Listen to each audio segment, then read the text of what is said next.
Come on. Right. Good afternoon, everybody, or evening, morning, wherever you happen to be. It's not a bad sort of day in Melbourne today. Actually, it's still 21 degrees out in the workshop, which is ideal working temperature. As usual, we have the usual suspects in the background, my earwigs, Jay and Sid. They're South Australians, but we won't worry about that. So I'll put them in the back, and if Jay can go through the chat. And remember, if you've got a question, put question marks or a question in front of it, would you please, so they can see it, as distinct from the usual normal chat. Okay, Jay, go for it. All right, we got Justin, Barry, LP, Pat, Ricky, Stace, Tommy, Soren, James, and that's about everyone for now. Okay. And of course, Sid and Joe. Right, now this week's is going to be on bowl gouges. Now, to destroy a couple of myths, it doesn't matter what angle you put on the face of the chisel, which I'll show in a minute. As long as it's sharp, it will cut. It doesn't matter whether it's 70 degrees, 50 degrees, or whatever. It'll still cut. It's the way it's presented to the work that's the most important part. Now, there are various, just changing camera for a minute. There are various flute shapes, and that's what makes the difference. The presentation of everything. Now, got your round bar like so, and this is a V flute. It comes down very steeply on the sides like that, very tight in the bottom and up like that. The next one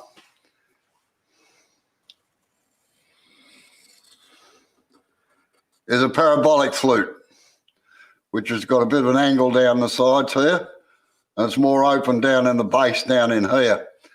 The last one is a U shape. And as you can see, I'm not an artist. It virtually comes straight down the sides, got a very wide opening at the bottom. And what I'll actually do is show you the actual chisels themselves. Now, most of the grinds that have been done, like the Irish grind, Sweetback grind, Ellsworth grind, have all been modelled on the parabolic flutes.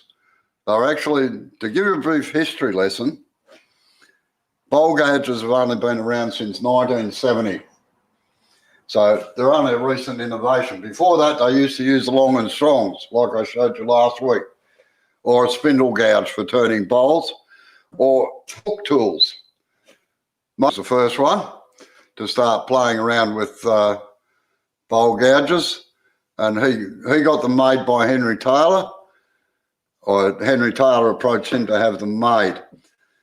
But most turners before that didn't turn many bowls. It was all mainly spindle work in the factories for furniture and stuff like that.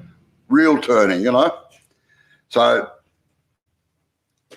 that's the three shapes there. This is a U shape. Why not see if I can get it in under there. You can see the flute shape down there. This is a parabolic. Get it in there. You can see how wide it's got a angled sides that are thing. Now, the V shape, the V flute, just got to find one. Why not?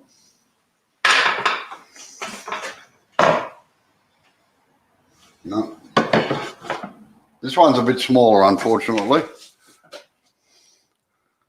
You can see that it's very narrow in the bottom, and that can create problems, actually, which I'll get onto a bit later on when you're using jigs and things to sharpen it. Okay. Now, the easiest way, most tools, when you get them, are not sharp.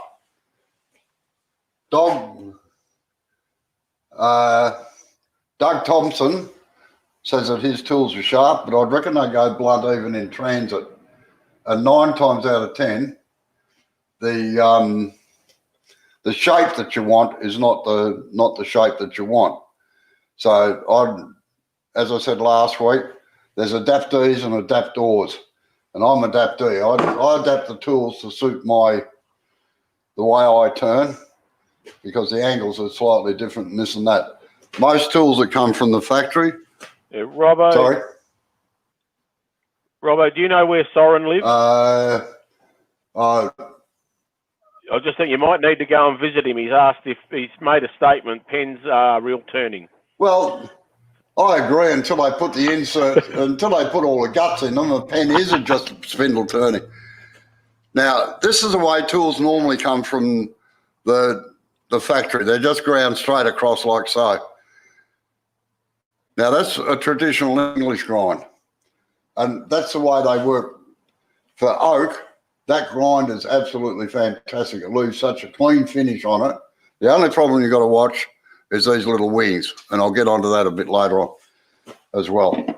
Now, the easiest way to sharpen that straight across grind is like this. Cameras again. You've got your bar coming out here.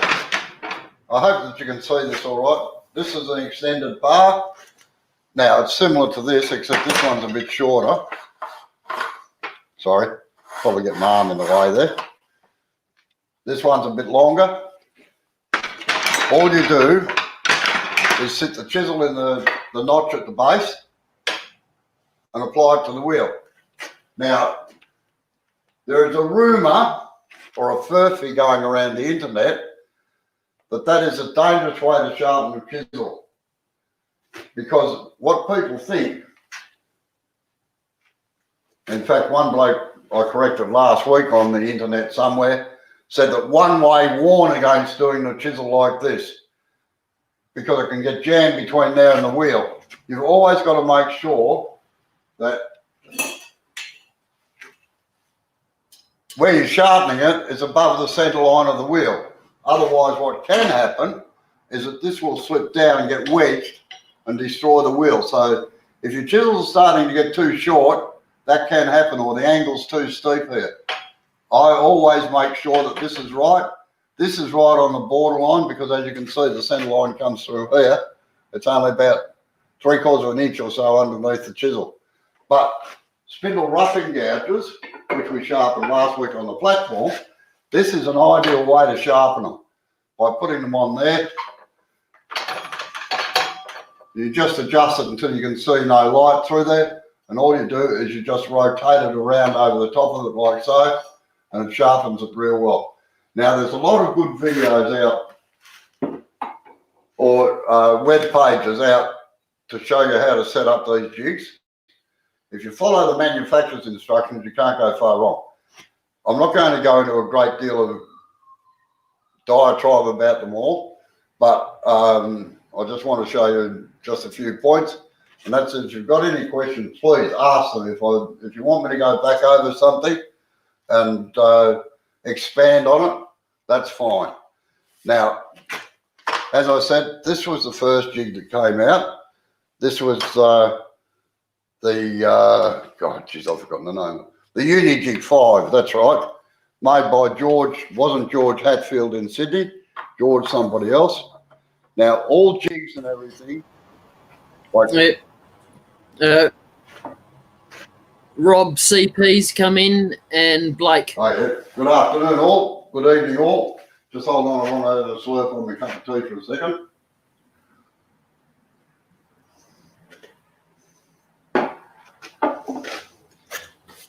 Now, there's 3 things you've got to remember with the jig, which I covered 2 weeks ago. It's the amount that this arm slides in and out here.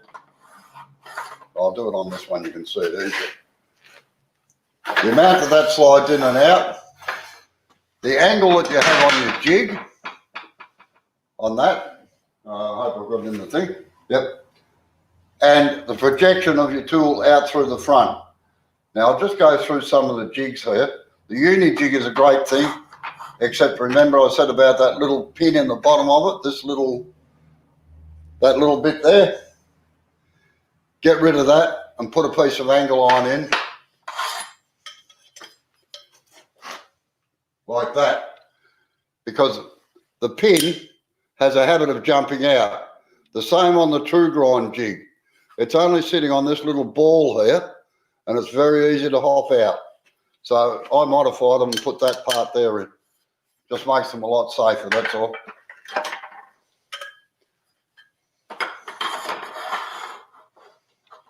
Now, the hardest part, particularly on a stone wheel, is the fact that the wheel decreases in size when you're actually sharpening and dressing the wheel. And it's no good trying to sharpen something with a blunt wheel. There's various jigs. This one's actually a copy from the South Auckland wood turners made for the true grind jig. So it's supposed to be 45. You actually get it printed out at 100% on your printer and then cut it out around glue it on a piece of plywood and cut it out. What it does is these 2 points contact the wheel.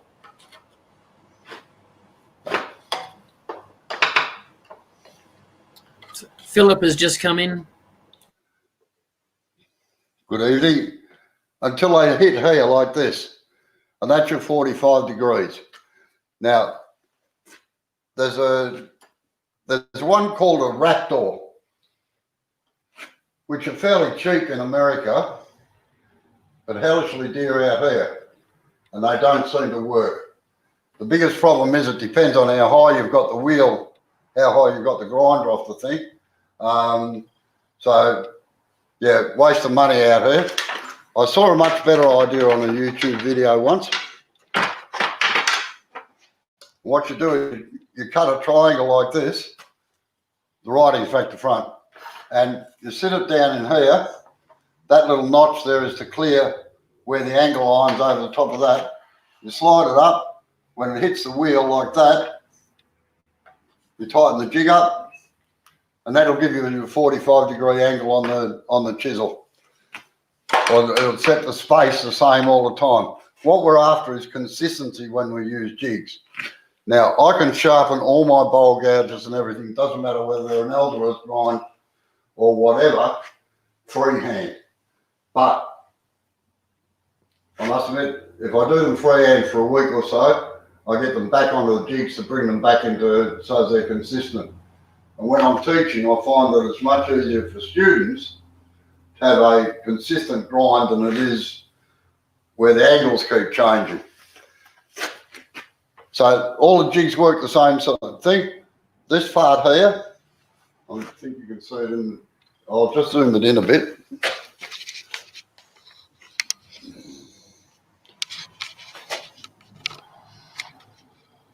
And turn it around a bit. I might even move it closer, won't I?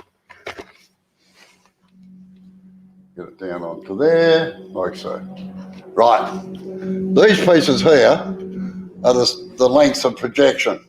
Now your projection can also alter your angle on the nose of the tool. So we've got 50 mil, which is mainly used on the true grind, the uni jig, quite a few others. 50 mil is the thing, or 2 inches if you want to be strange about it. Tormek used 60, 55, 65, 75. The Wolverine uses, I think, 1 3/4 inches, if I remember rightly. But it doesn't matter. As long as it's the same each time, you're going to get the same grind on it.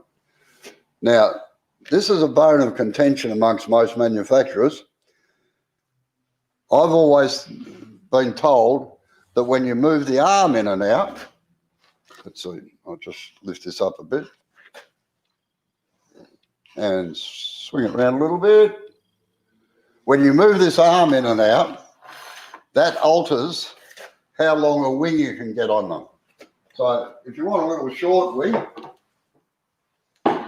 which is the wing I prefer using, which is a Liam O'Neill grind or a I'll tell you somewhere, or an Irish grind. That one, that's the length I like to go back. But on a couple of them, Robert. oh, sorry, where are we? Back a bit. That's my preferred grind. I use that for 99% of my work.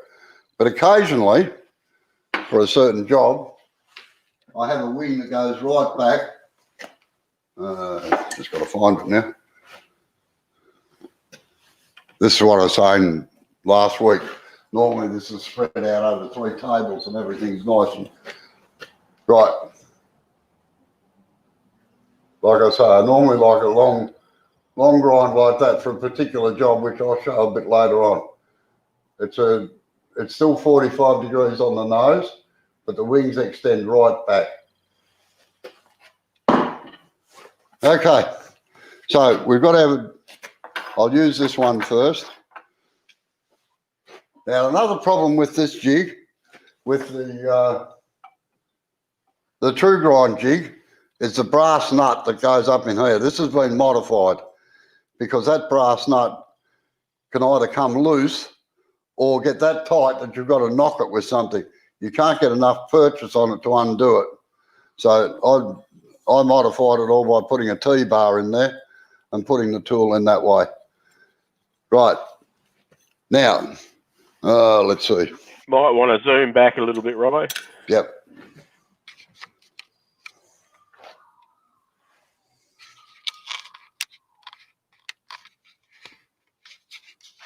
Ah, come on, you mongrel thing. Okay, well, I'll just lift it up a little bit as well. And move it back a fraction. And tilt it down the back. Right. Oh, geez, I nearly dropped it. Ah, another bad habit to get into, and I picked a bloke up on it last week on one of the demonstrations, is that you get stuff stuck down here. So he's running his thumb down like that. And one day you're going to have 2 lovely cuts right down the edges of your thumb if you're not careful. So don't do it.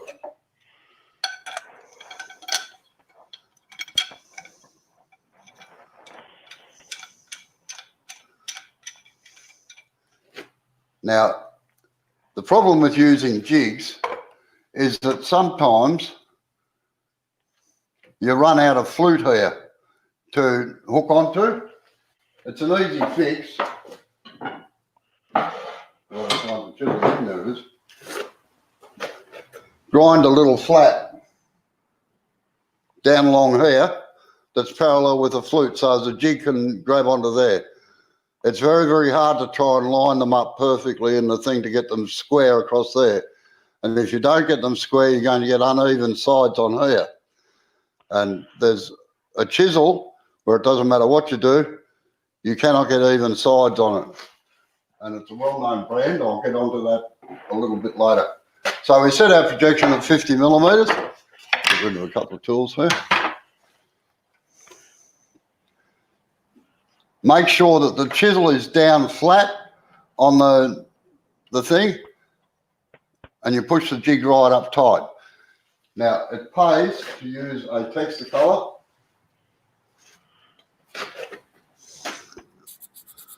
And paint the end of it. Now, I like my bevels to be an even width all the way around the tool so that when I roll it over, it's no surprise I don't run out of bevel support. Tommy has a question. Yep. If you use the Tormac bowl jig, does the angle you can make on the jig change the wing shape? I'll actually go through the Tormac. I've got the Tormac set up next to this one. So I'll be going through the Tormac jigs as well. Because I know a lot of people have Tormacs. And I actually use the Tormac jigs on the normal grinder, which I'll also show.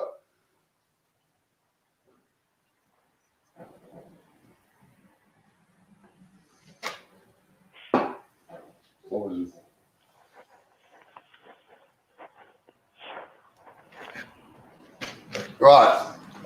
Now, sit that on there. I can tell by the sound of it, it's actually bearing up here. So I need to move the jig in a little bit until I get it up into line. Now, another thing is too, when you get a jig, use it consistently. Don't think that you can swap from one jig to another and get exactly the same grind. It's not possible. They all have their little quirks. And it happens a lot in clubs where people will sharpen on the club's things, go home and try to use it on their set up at home and wonder why it all alters. Now that is perfect. See how it's got a silver line all the way down it, down the bevel there. Now just check the side here.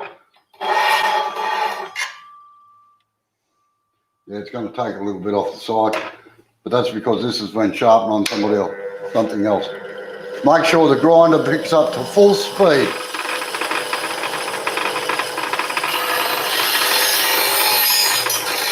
Do the wings first. Come around to the other side.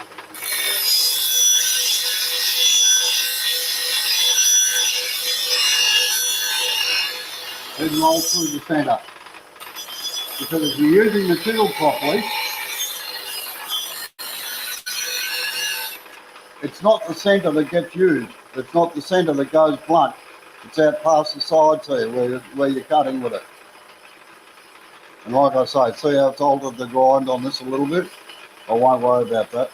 Now, speaking of that, the wing shape is also important.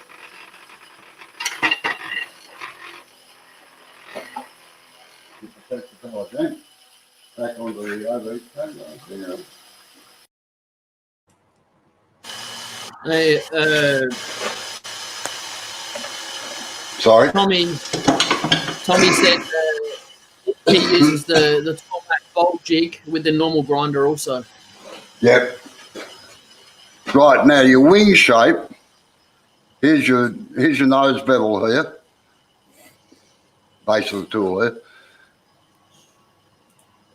People reckon that it should be hang round on. like this. Robbo, can you move the camera down a little bit or just push that board up just a little bit? I'll move the board up. Yeah. This is what Not much, though, like an inch or two. Yeah. You happy now? Yeah, I am. Thanks, mate. Good. This will go out of the way in a minute. Right, now people say that that's the ideal shape like this, down.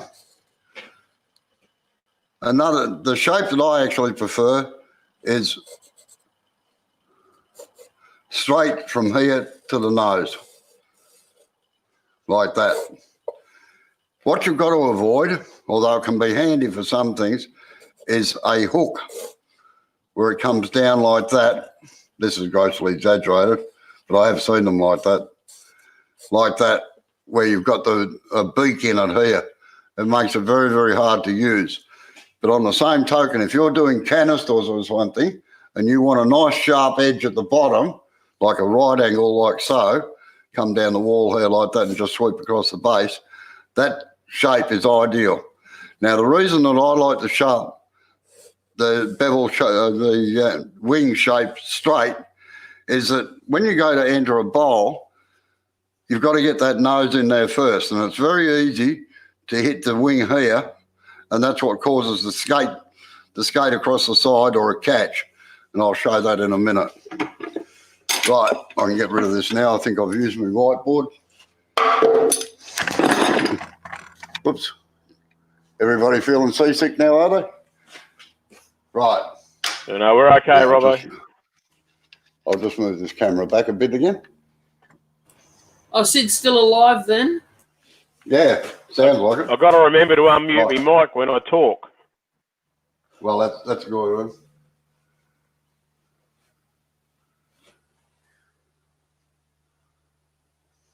Now, it's funny, Barry.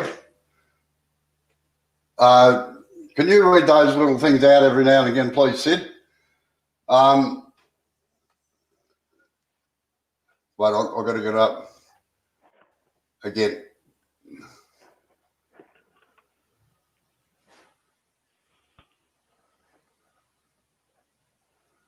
No, where's it gone? I like using my Tormek with a fine diamond wheel on it. Diameter of wheel stays constant. Well, that's the advantage of CBN or diamond wheels. Now, I have to confess that I fitted a diamond wheel on my Tormek and I was not pleased with it. And I've gone back to the grey or the black stone wheel again. So that's just personal preference, I think. I had a lot of trouble with the diamond wheel. It seemed to wear out too quickly.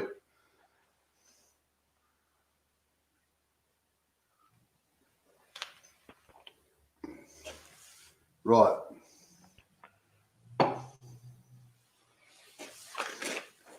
Okay. Move this camera back out of the way. Now, I was saying I'm mightily impressed with your whiteboard, Robbo. I thought it was pretty clear too. I haven't got enough cameras to cover the whole workshop. That's the problem. So I have to improvise. Now, as I've said previously, I like all my tools at 45, or most of my tools at 45 degrees. And I very rarely check angles, but occasionally if I'm playing around, I will actually get, wherever I put it, because I had it there 30 seconds ago. Must have slipped down there somewhere. Where have you gone to, you little mongrel thing? I saw you move it, Robbo, but I didn't see where it went. Yeah. Man, oh, there it is. Right. They're a fantastic investment, those protractors, if you're really anal about angles and things like that. So it's just a protractor on the thing, little pointer in the centre. I think they're about $5 or $6. They're not very expensive anyway. Guys, come into the room. So where do you find those, Robbo? No, don't listen. I think I got that from Just Tools, if I remember rightly, or Total Tools. Yep. You're a total tool. Don't talk to me like that. Yeah, right. Now, this is sharpened at 45 degrees.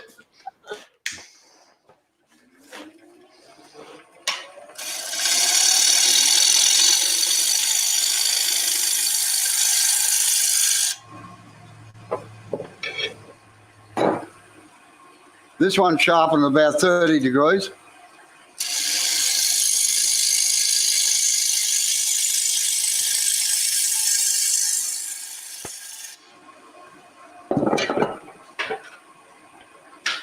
This one's a traditional English grind that's ground at 70 degrees.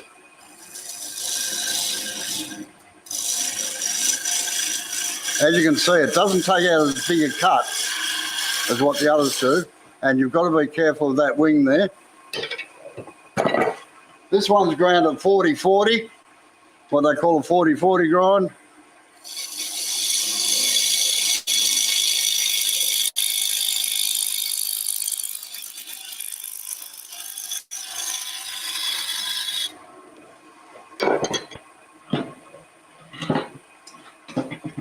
This is ground at 45 degrees, but it's got a long wing on it. This is one of my favourite tool times for using.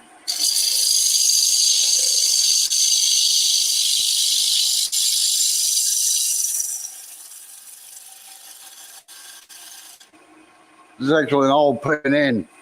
I bought it, it was the first bowl gouge I ever bought in about 1981 or 82.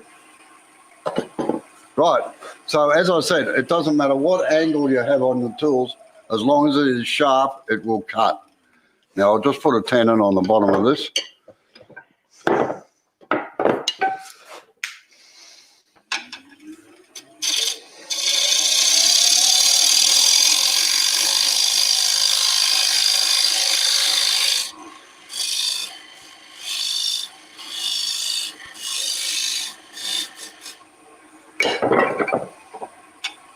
Make sure it's nice and clean in here. I'll just have to go and get the skew chisel later. There's a demo can't go by without a skew chisel.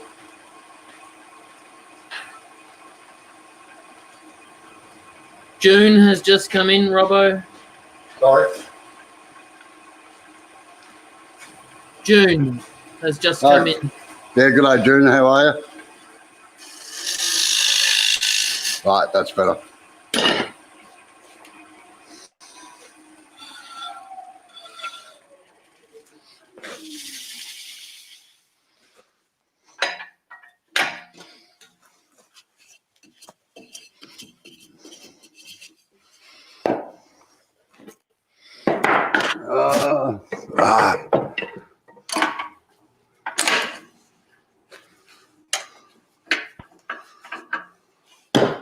Right, put the chuck in.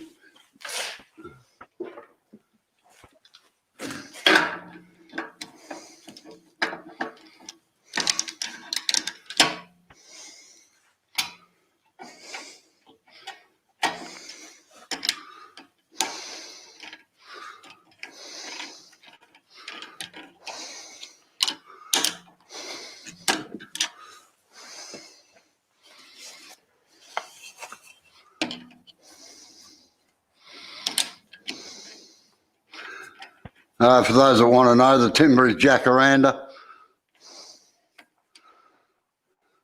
By the way, that surface on the outside there, you can probably start at 240 grit paper.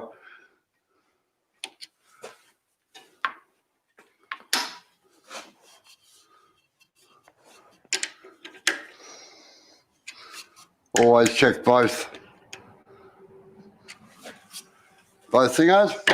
Right, now, the camera's in the right place. Now, the way I was taught to turn bowls was to come in and have the tool at, not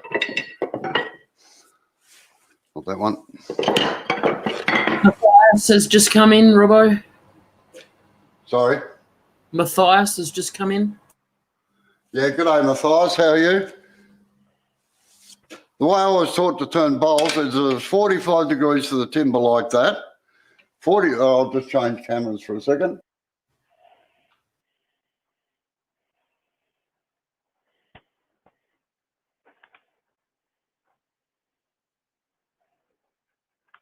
Did you mute your mic, Robbo? Got no sound.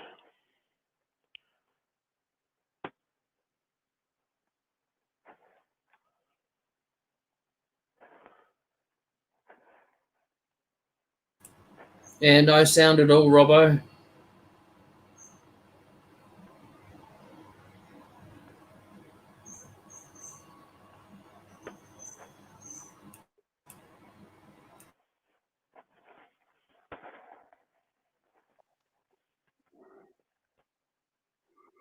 Hello, 1, 2, 3. Can you hear me now? Yeah. Yeah, gotcha. Hello? Yeah. Yep. Hello? Hello? Can you hear me? What's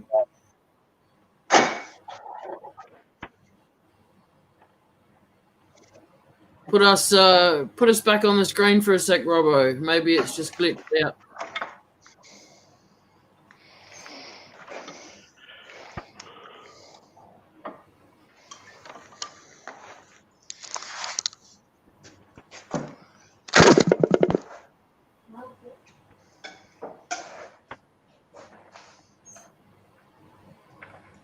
I don't think the headset's side of it was working for him. I think he's plugging in his wired ones now. Oh. Yep.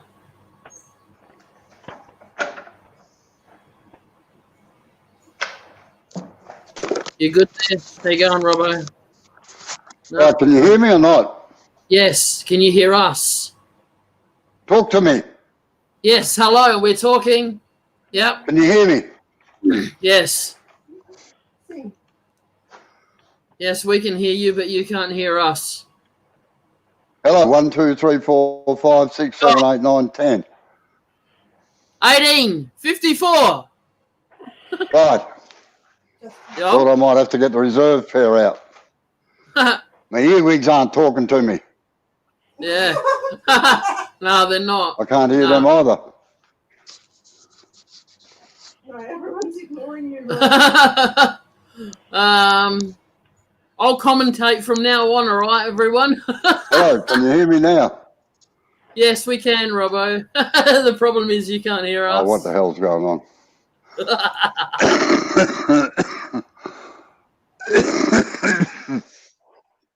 All right, I'll go back to the other headset.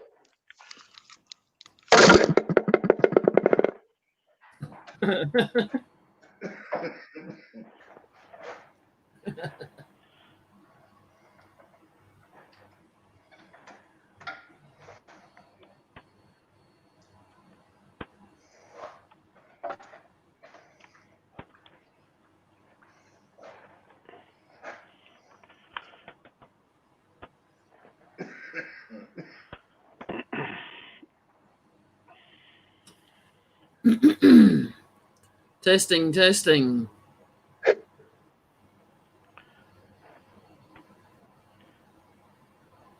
Is the radio working? I can hear you, Jay. I know you can. Unfortunately, I can hear myself too, but... Hello? Hello? You there, Robbo?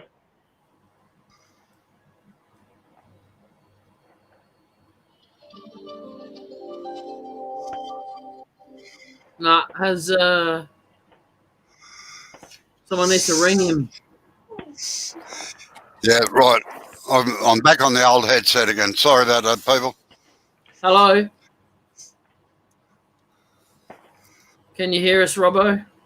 Yeah, I can now. Yep. All Okay. right. That's Well, all right. all that time, we could hear you. You just couldn't hear us. Yeah. Well, it's lucky I didn't say anything bad, wasn't it? It was. Yes. It started, we couldn't hear you, then you got us back, and then you couldn't hear us. Now, do you want to just go have a tea now? Have a sip of your tea? Yeah, I'm going to when I And get my relax. jacket. When I get Chill. my jacket done up. Right. I can hear the tenseness in your voice, you know.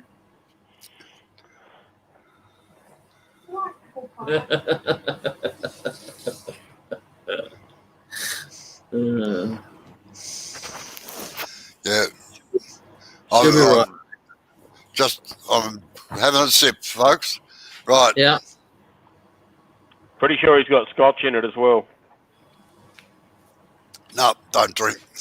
Okay, now I'll change over to the overhead camera again. Yeah, bugger. Missed it. Come on. Chink. Push the button already. Right. There we are. Now, when you're making an entry cut, you make it right on the nose here, not up the side or down here.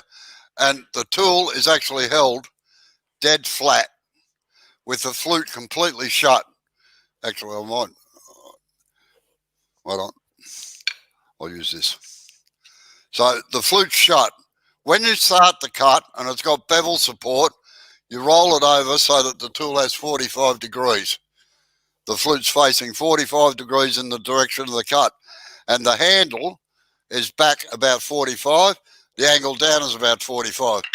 Now, things have changed a little bit in the last few years because there's been so many mini and midi lathes that you've got to get the handle up.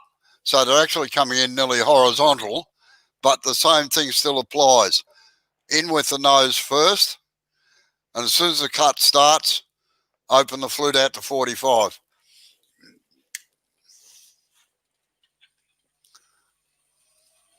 So we make our entry cut like that, which is virtually scraping. When you start the cut, the flute opens up and you run it in. Got the tool rest just a fraction too low. Right. So you make your entry cut. Now, if that wing is bent or curved, you're likely to hit up here on the wing instead of on the actual nose. And sometimes you'll get away with it, but 9 times out of 10, it'll just skate back. I'll see if I can... Leona is coming. G'day, Leona. Leona. So, no, not going to. It's going to cut anyway. So,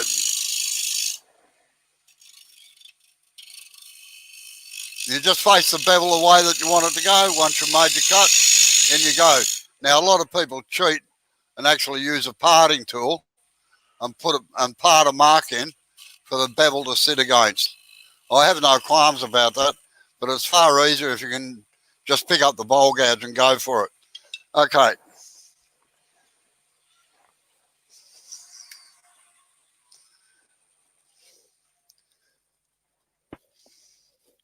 Now, I've just got to reset this again.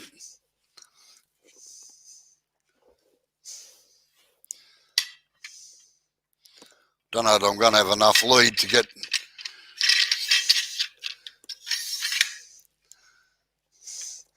Now, this... I can't get it. Wait on. I'll go over to the other camera, I think. This one. Now, this is an adapter to fit the Tormek jig onto the one-way system, the Wolverine system. It's fantastic. I've been told that you can't buy it anymore for some reason, but for those interested, it uses the BGM 100 that attaches onto there. Tommy will know what I'm talking about. And you just slip it up into here when you can get it in the hole.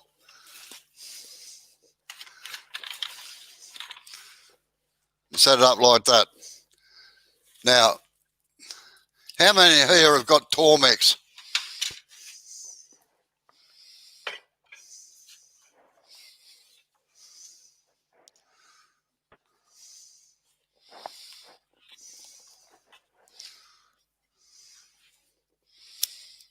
Leona has, Darren has. Right. Okay.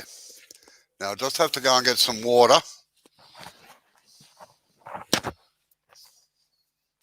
To fill up the tank on the Tormek.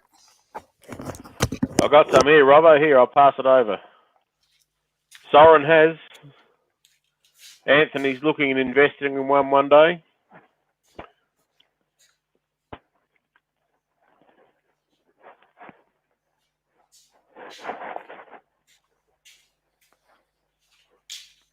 Justin will have one if you're giving it away. Anthony is in the room.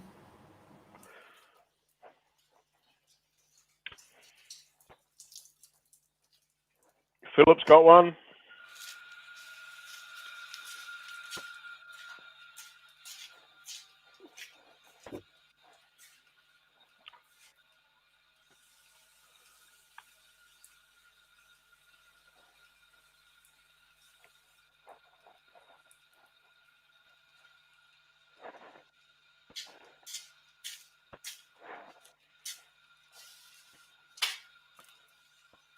Guy's got one. I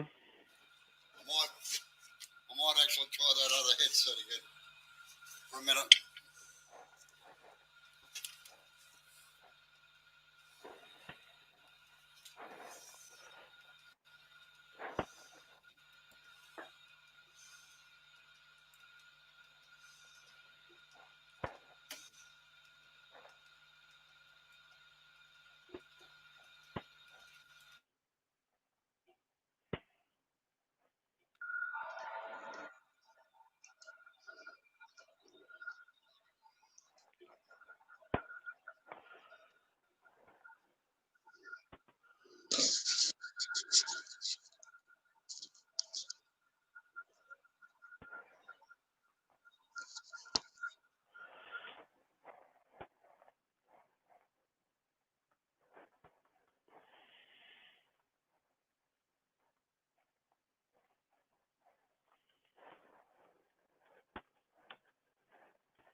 Yep.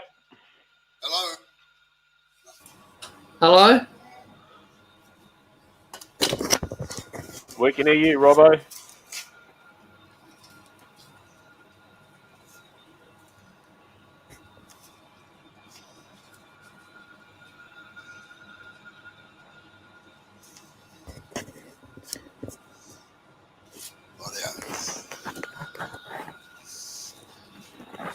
The problem with a Tormek, with a normal wheel in it, it guzzles up water when they're dry.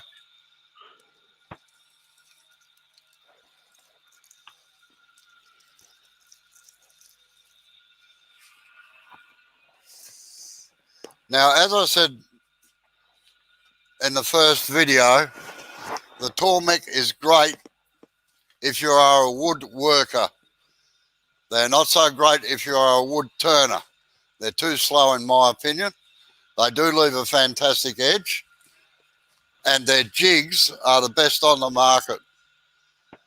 Steve SK has just come into the room, Robbo. No noise again.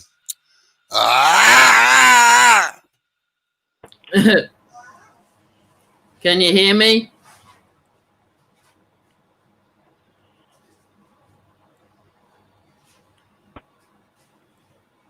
Hello?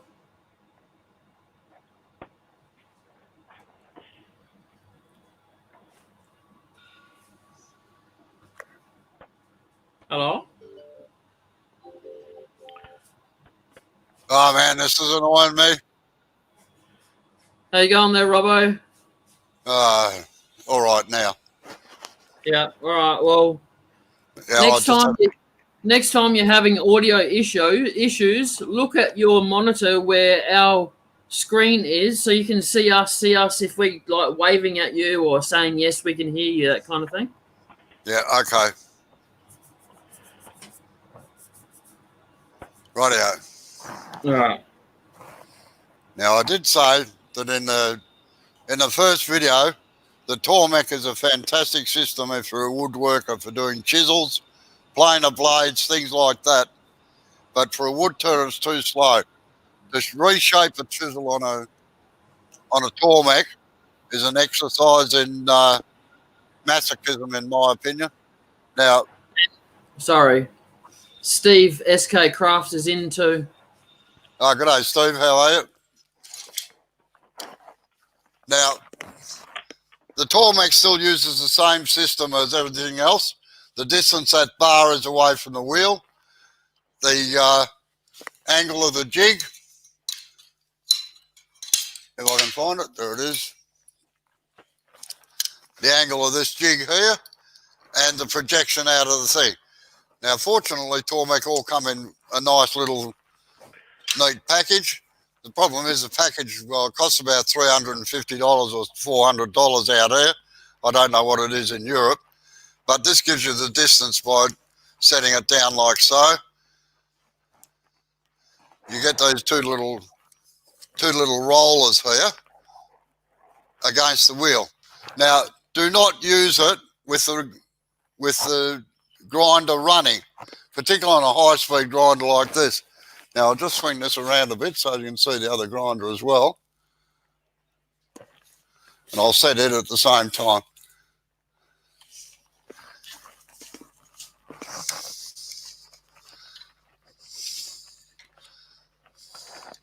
So Justin asked if it's not much dearer than a quality slow-speed 8-inch grinder then, but I think you were just talking about the pack of jigs, weren't you, Robbo? Yeah. Yeah, the whole setup, the whole Tormek setup, you're looking at about $1,500 or $1,600. But by the same token, by the time you bought a good quality grinder, a CBN wheel, and the jigs, you're up around that anyway. So, as I said, I gave you the budget options in the beginning of just having a grinding wheel on the lathe itself, which a lot of manufacturers used to do once upon a time, and then you can progress up for that. Probably the best value for money around is using the true grind jig. It's very, very accurate, but as I said, I'd modify that little bar there with an angle iron in it to stop the thing from sliding out. or from jumping out. Now, a little trick with these jigs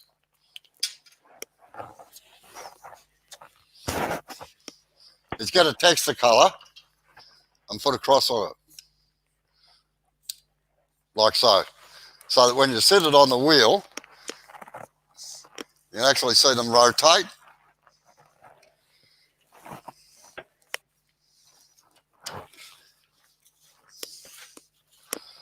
Because under normal circumstances, you have trouble seeing them sometimes.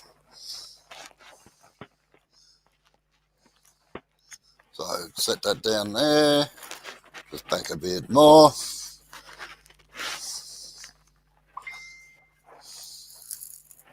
In a fraction. Normally it doesn't take this long to set up.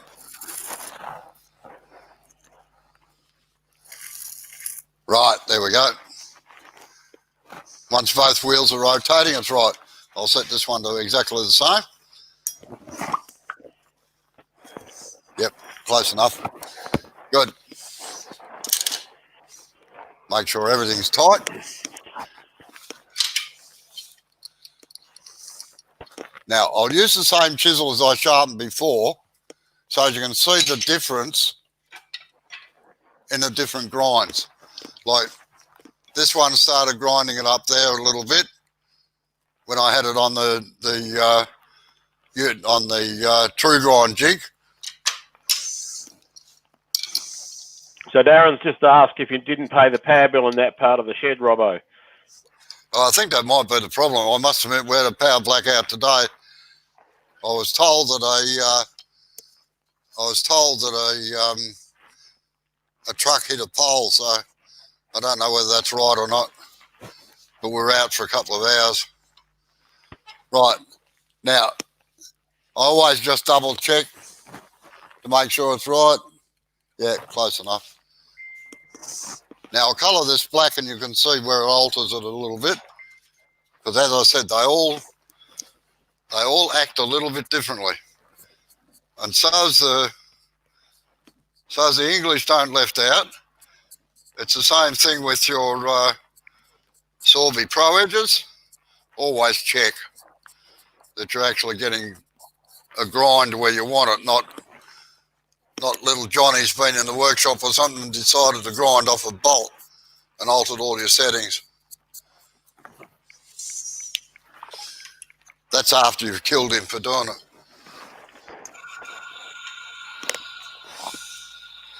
Okay, again, start on the wings. Now, whenever you're using a grinding jig, always hold the jig. Never hold it out at the end of the handle. It gets too much pressure on it. I'll just switch this off a second. And you can get this effect. You can actually lift the thing off the ground and damage the wheel. So hold it on the jig. Now the Tormek requires a little bit of pressure to use, much more pressure than a high or low speed grinder or the Pro Edge. So you do your sides first. Do the other side.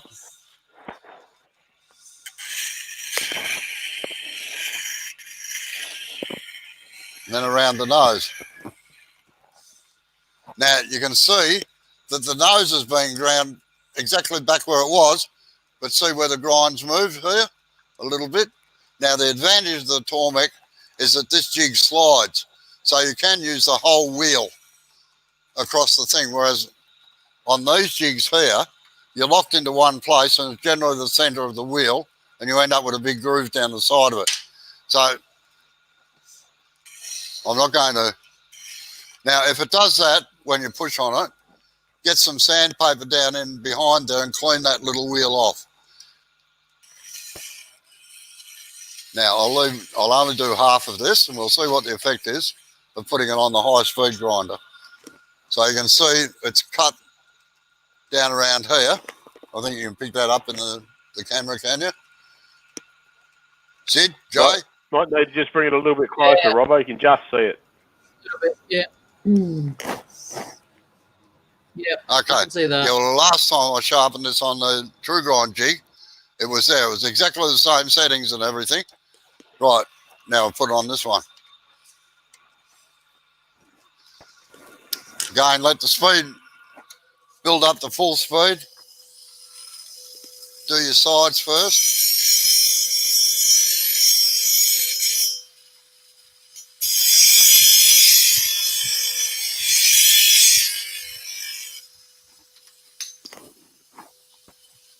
Now that is pretty close to what the Tormek is sharpening it at down here and leaving this part alone.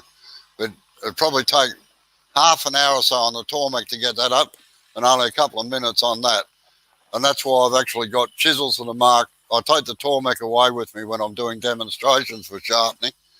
I mean, for wood turning demonstrations, I take the Tormek for sharpening my tools at the time, not as a sharpening demonstration, because it's nice and compact, and as long as I got water, there's no great dramas. So, right, now, if you got a curved surface like this one here, and you want it straight, all you do is remove the curve. You've just got to watch. It's the same as turning wood. If something's where it's not supposed to be, you just get rid of it. So you concentrate in the middle of the curve there just to flatten it out and bring it back.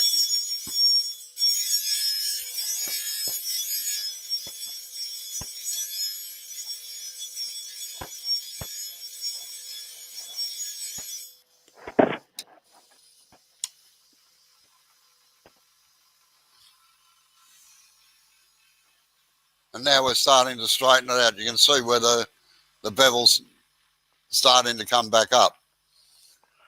Now, I always had trouble, as I said, with some of the manufacturers and things. They say that to alter the wing length, True Grind, in my opinion, got it right. You actually alter this bar down the bottom here.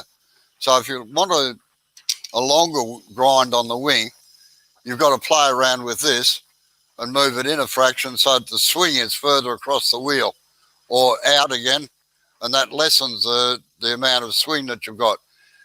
And I've often wondered when I've been watching Americans why they cannot understand when you say put the flute at 45 degrees. They tend to use 3 o'clock and 9 o'clock instead of saying that. And I was at I think about 12 months or so ago, and I was watching one of the blokes who demonstrates overseas a lot, and he uses the Wolverine system as well. It's this one here. And they don't. What they do is alter the wing with the with this. They move this around and then put it on the thing, and you end up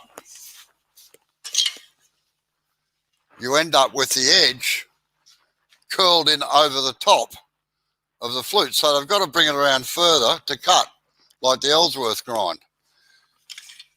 I like my flutes virtually vertical from the side down, not rolled over on the top here into the flute, so that I can set that at 45 and I know it's going to cut.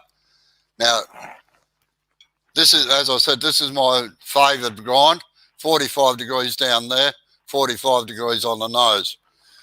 Now, if you just happen to be around at a mate's place, just got to find it, why not? Here it is. And you pick up his tool and it looks like this, and you use it and you say, God, that works well. How do you do that? So you play. Now, you don't set this, you just set this on a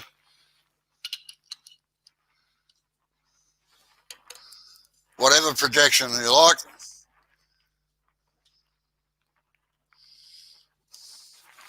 Now, the first thing you do is move it across onto the wing, like that. Now, can you see that clearly or not? Sid, Joe? Can you zoom in just a little bit? Not much. Right, okay. And remember to unmute your mic, Sid. Yeah, that normally works too, doesn't it, Sid? It does. Oh, come back a little bit. Whoa. Back. back. About there. That's it. Right. So, getting your texture colour again. Ugh. I'm on a leash again. I forget about that and pull the headphones off my head. So Leona's got a question there, Robbo, while you're on. She said she's done that to a spindle gouge by mistake, rolled over the cutting edge. How does she fix it? Right.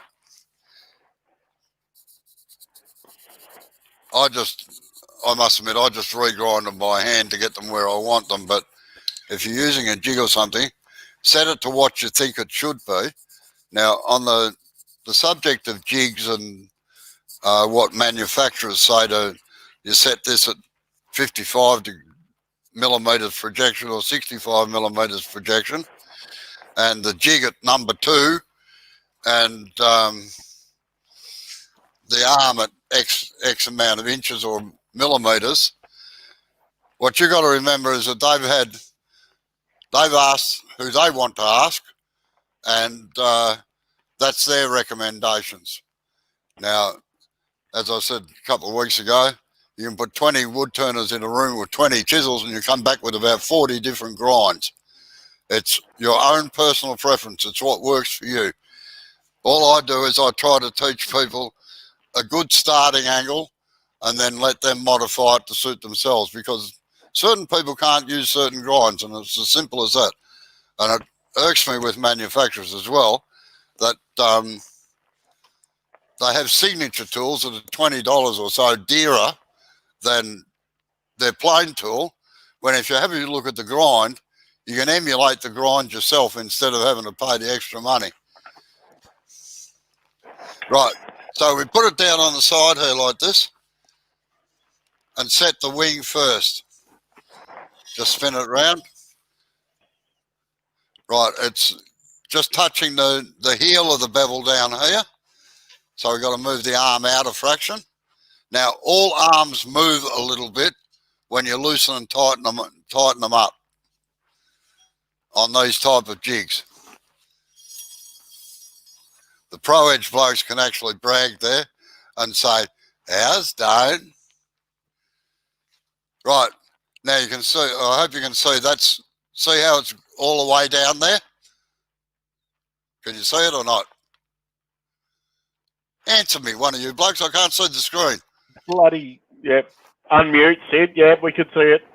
Right. Yeah, we can see it. I've got my back to the screen. I've got a camera that I can't see. Right. So that should be the same on the other side, as near as damn it is to swearing. Now you set your nose angle by altering it here.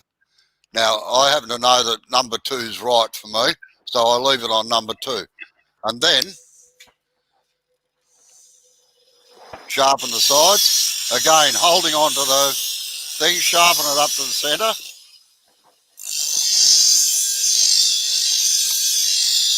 Now, by colouring it black, you can actually see where it's not sharpening. It's just missing this little edge here. So I'll get it right.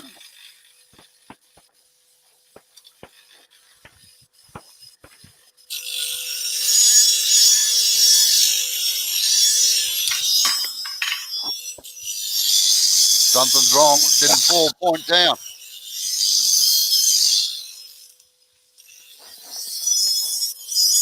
Now, depending on how far you roll the tool over is going to determine how far the wing is going to go back. So if you don't roll it very far, like a spindle gouge is only about 10 or 15 degrees, these bowl gouges I roll through 180 degrees. This left over from the last demonstration I did where I altered it just to show somebody. I think I've wasted more steel at demonstrations than at actually turning.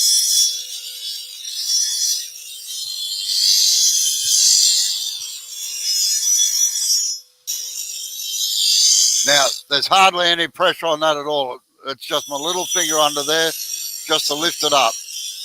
I'm virtually not pressing on the top at all. So Darren's commented he knows why he hasn't gone CBN, that sound. The tinny sound. Yeah, CBN, look, CBN are great. As I said, this one's 9 years old, 8 years old, 9 years old, and still working fine. The other advantage, they don't alter size, so you can set a jig and you can actually index it into place if you want to. But there is a disadvantage. There's sort of no sparks coming over the top, so you can't tell whether you're getting it towards the edge or not. So they're ideal for jigs in that respect. Now, I said before that there was one particular brand of tool that was a real mongrel to sharpen. And for your information, you can sharpen a 40-40 grind on a Tormek or using the Tormek jigs. It's not a freehand thing, but I'll show you how to do it freehand in a minute. All I got to do is find the chisel I'm after now, and I'll be right. It's not the one I dropped on the floor. Where are you? Here it is. Right, there's this one. This is a P&N 3/8 gouge. Now, in Australia and England, 3/8 means the distance across the flute, not Just the bar. come back a little bit. Pull back a little bit, Robbo. Yeah. Not the bar diameter. Now, what I might do is go to the overhead camera here because I can see it on the screen. Right. Let there be light. Yeah. Now, the flutes in the P&N 3/8 bowl gouge is a V-shaped flute for starters, but it isn't centered in the bar. It is actually twisted around to the side a little bit in a lot of them. And it makes the devil of a job trying to sharpen them. You get one side right, then you can't get the other side right. Now, if you can hand sharpen, you can get them perfect. But as far as grinding them on a jig, you'll always end up with, see how this has got one long side down here and a short side over this side here? So always be aware of that with P&N 3/8 bowl gouges. They're a bit of a trap. And I've seen people just about grind them down to nothing to trying to get it right, and then you can't get it right. Now, So is there a reason for, is that a design or just a fault, Robbo? it's a fault. I think it was a fault. I'd say the milling machine must have moved while they were doing it, and nobody picked it up. But you get, as Tommy said, I think he's agreed there. No. He's saying that the CBM wheel is a better sound than the Pro Edge. Oh, at the They're risk, having a Pro Edge bashing session. yeah, at the risk of upsetting all our English gentlemen there, And Sid, I quite agree. The bloody noise of the Pro Edge would drive me insane. Okay, now, Robert has just come in. okay. Now, the worst thing you can do to a high-speed steel tool if you get it hot is dip it. Never, ever dip it in water because it cools it too quickly and you'll end up with microscopic cracks in it. If you do get it hot, you've got a great heat sink here in the bed of the lathe. Just sit it down on the bed of the lathe, let it cool down. Now, it is all right to quench them if they're not getting hot there. Like, if I can hold on to that for 15 seconds, then that's cool enough that I can put it into water if I really wanted to cool it off. But I don't overheat tools generally anyway, unless I'm shaping them. Shaping them's a different kettle of fish. Mark, the gentleman wood turner's in. G'day, Mark. How are you? It's all right, Mark. We've just finished talking about Pro Edges. Right, now, any questions so far? I'm hoping I haven't missed any.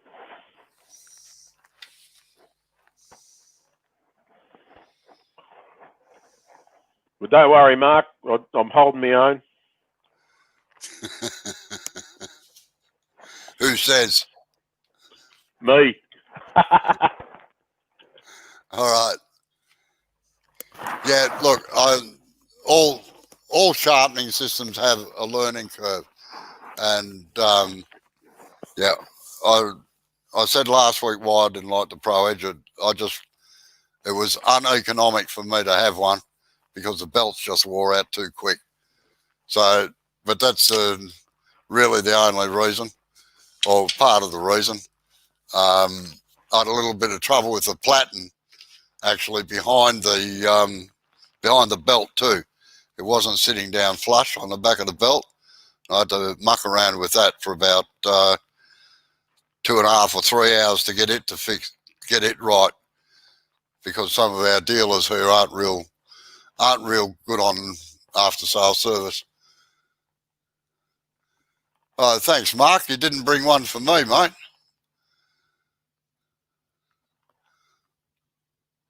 Would like a diagram of the Tormek to Wolverine jig. Oh, what I'll do, if you like, Philip, I'll photograph it for you. It uses the this part. Oh, wait on. If you've got a BGM 100, which attaches onto a block of wood, so you can use your normal grinder to shape and sharpen tools, it uses that first, and it's just that square steel bit that fits over the bar. But that's all it is. But if you send me a private message, what I'll do, if you like, is I'll dismantle this one and I'll photograph it for you with some dimensions, and you can have a look.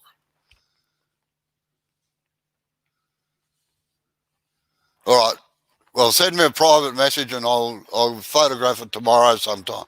Now, I will be putting a lot of links up in the description underneath this about the where to find out about the history of the tools and the sharpening and things of them and this and that.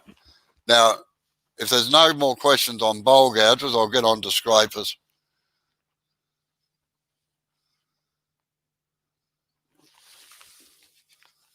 But first I'm having a sip.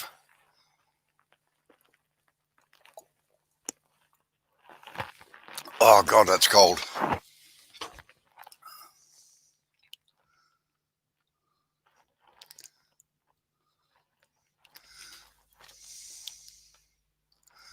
Yeah, well, actually, this bit here is what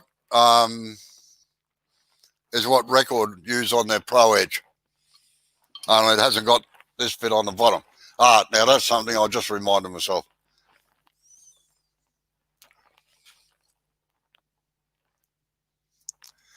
Yeah, well, I agree with you, Steve. Most of the jigs now is to give you a repeatable cut. That's a repeatable grind. That's what you're after. And if you set all of them up the same, it will give you a repeatable grind every time.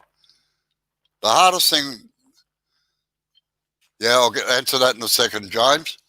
I don't like either a V or a U gouge. I like the parabolic Henry Taylor Super Flute.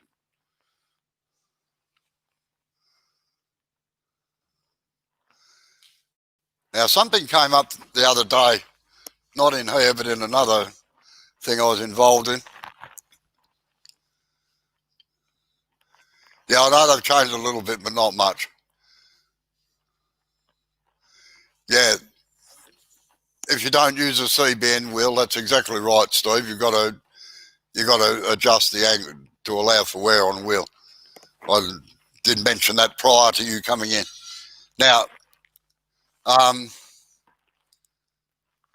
yes, Justin wanted to know last week or the week. or the week before about whether to put a secondary bevel on the backs of the tools back here. Now, I very rarely run a secondary bevel.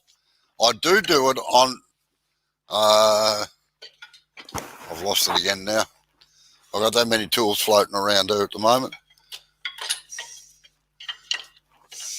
I do it on this one.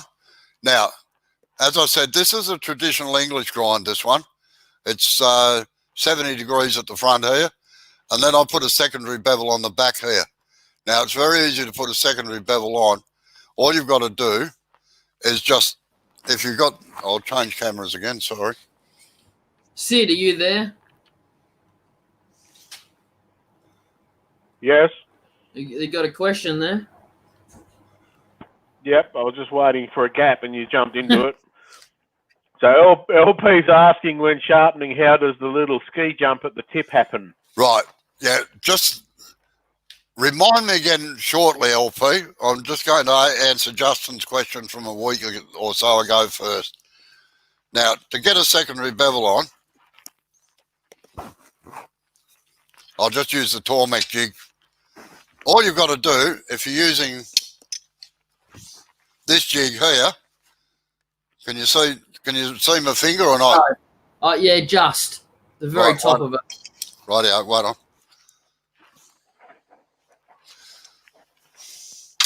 Okay, just bear with me for a minute. I'll just slip this in roughly. Right, so you've ground it your correct angle there. Now, to get a secondary bevel, Justin, on a grinder like this using the True Grind jig, just loosen the jig off and slide it up a little bit and put the bevel on it that way around like that. So you're doing a second grind on it virtually to get the back angle back here to give it relief. Now, the advantage of putting a secondary bevel on is that it can get around a tighter corner, which I'll show in a minute, and it doesn't burnish the wood behind. And sometimes when you're really getting into it, that little edge there will leave a mark down the timber, which you don't want. And I'm not talking about the gentleman wood turner either. Okay, now, when sharpening, how does a little ski jump at the tip happen? Yeah, right. The little hook bit at the front is caused by not taking the tip back far enough. The only way to correct it is to, I'll just get this one here, and I'll change cameras again. Come on, you mongrel thing. Right. So you end up with a little dip in here. What you've got to do is lift it up a little bit, Robbo. What you've got to do is take this off around here, around the nose here, until it blends back into the wings. What's happening is you're grinding too much off the wings and it's forming a little hollow in behind here, and you've got to get rid of it. As I said, it's handy if you do canisters or something like that, but it does take a little bit of getting used to and learning to drive it, because it's not cutting all the way down that wing and it's leaving a little bit. So that's how you get rid of it. You just take the nose off it, and that'll bring it back onto those wings. It'll shorten the wing down a little bit. As I said, some of the flute shapes do not lend themselves to what's written in books and things like that. And all these shapes were actually designed to be used on the Henry Taylor super flute, or the parabolic flute. So Justin's put a comment in there, Robbo, and I think it's referring to the second bevel. He uses the woodcut jig, but assume the same principles apply. Yes, yeah, exactly the same. Well, the woodcut jig is the True Grind jig, and that's exactly right, Justin. You just loosen that off, slide it forward a little bit, so you're actually grinding off the heel of the bevel. In the Robert Sorber, you can just change holes.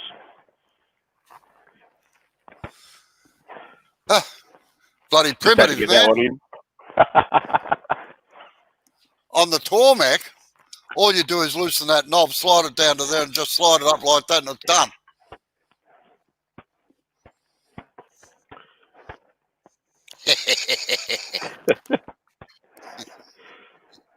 But what you got to do is make sure you put that back again after you've done it, because otherwise you're going to muck up every grind you do after that. Right. Look, I laugh at these sorts of things. As long as they sharpen tools, I really don't worry about it. And I've demonstrated the woodcut one. I've demonstrated the Unijig one, the Tormek ones, and they all sharpen tools. And funnily enough, it doesn't matter how fine you go down, the tool only lasts a nanosecond difference between a thing. Like, as an experiment many years ago, we sharpened a skew chisel to 4,500 grit. Now, you could see your face in it, and I reckon you could reflect the sun to the moon. It was that bright, but it actually did an interesting thing. Instead of it going, when we examined it under a microscope as well, it actually mushroomed out the tip. It was too sharp, and it actually mushroomed the tip. And that was the end of that, you know. So, yeah, Darren, we're shifting the line all the time, you know. Right, now, scrapers. I think I can reach where I put them. I was relying on using my UView Bluetooth headset and everything, but it didn't pan out. So,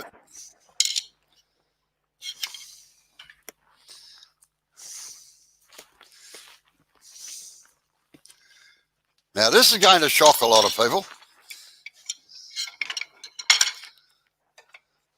I do not leave the burr on scrapers.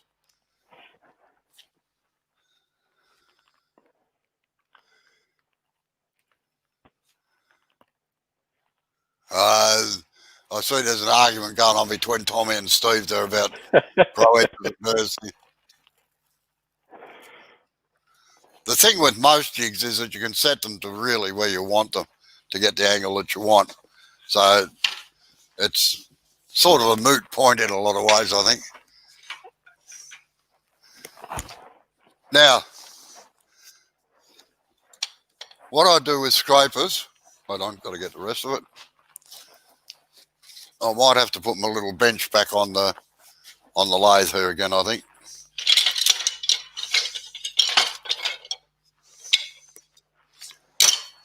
The whiteboard's coming back.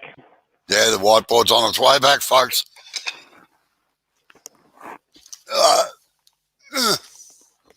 That floor's getting further and further away.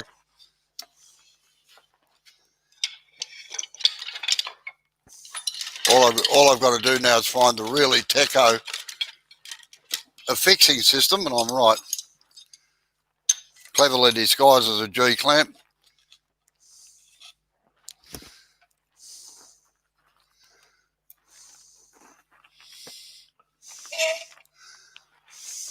Okay, now, as I said, I don't run burrs on any of my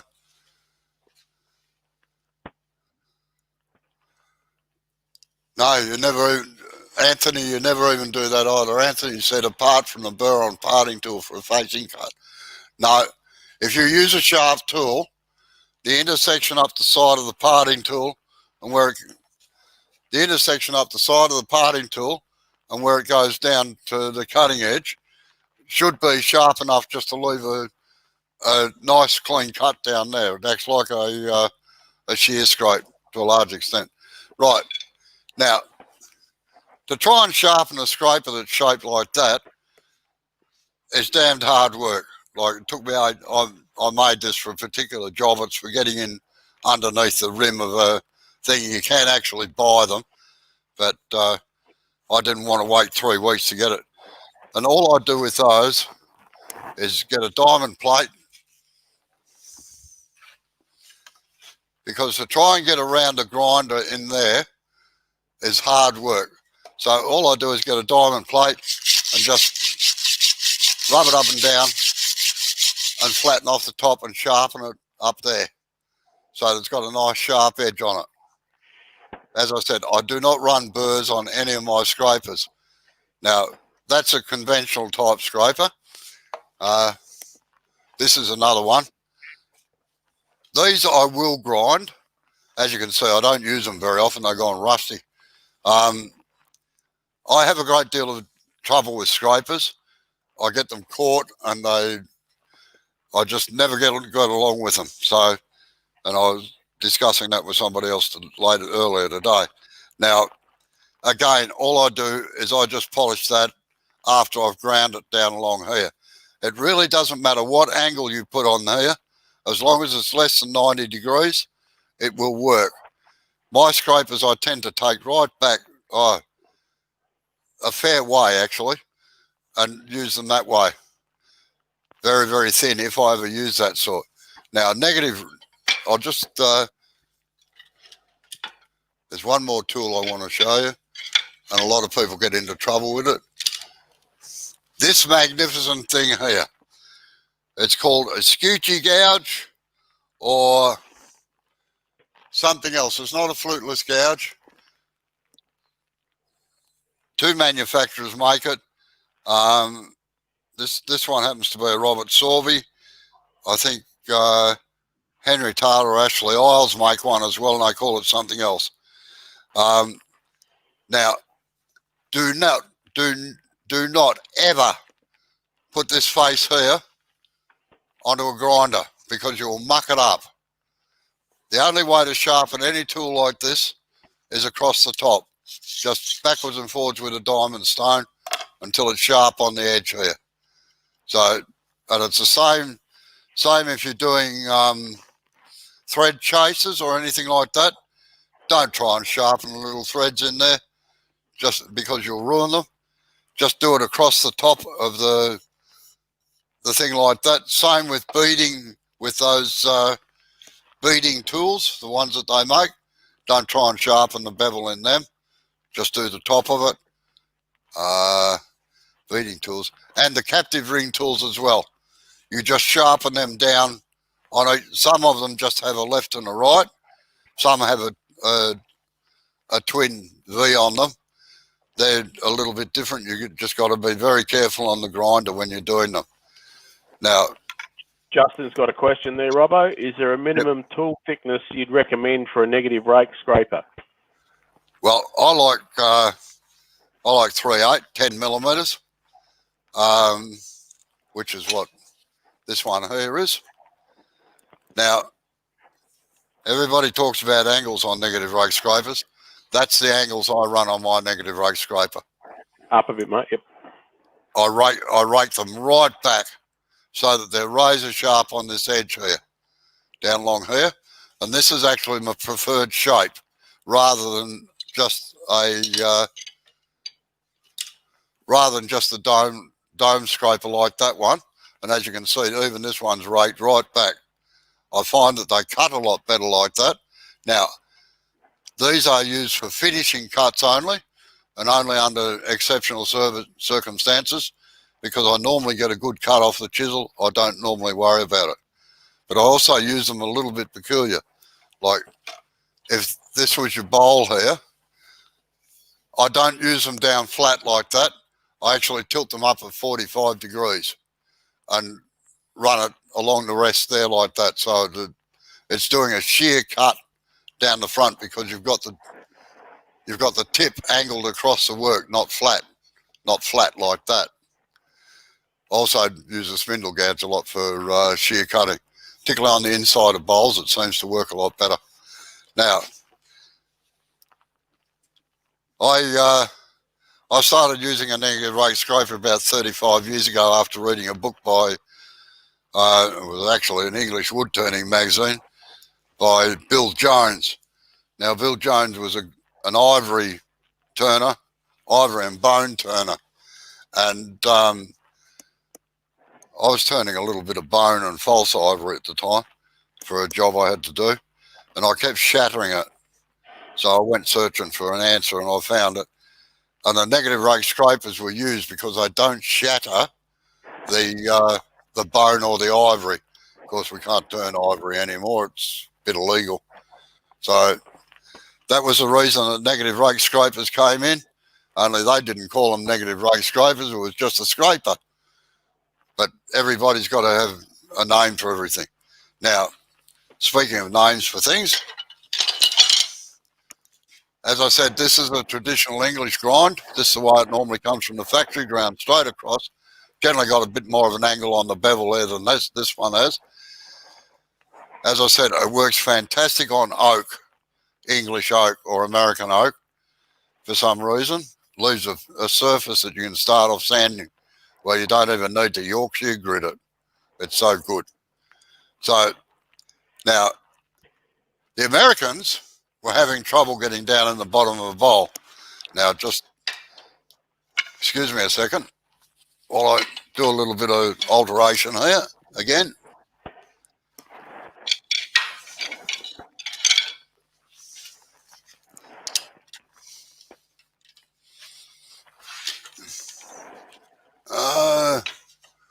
Let's see if I can get this one in. Yeah, that'll fit.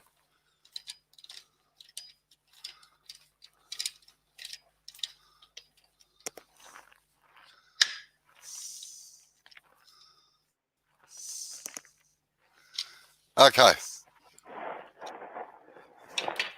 Trying to cut down in there, if you're using a normal gouge, I'll get the big one so as you can see it.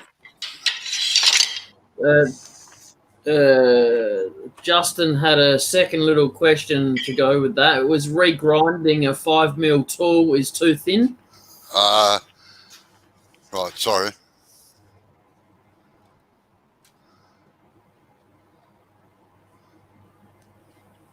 Where is it? In regards to a negative rake scraper. Oh, what? Yeah. Oh, yeah, I've got the... Well, No. I hope not, because I've ground mine to that.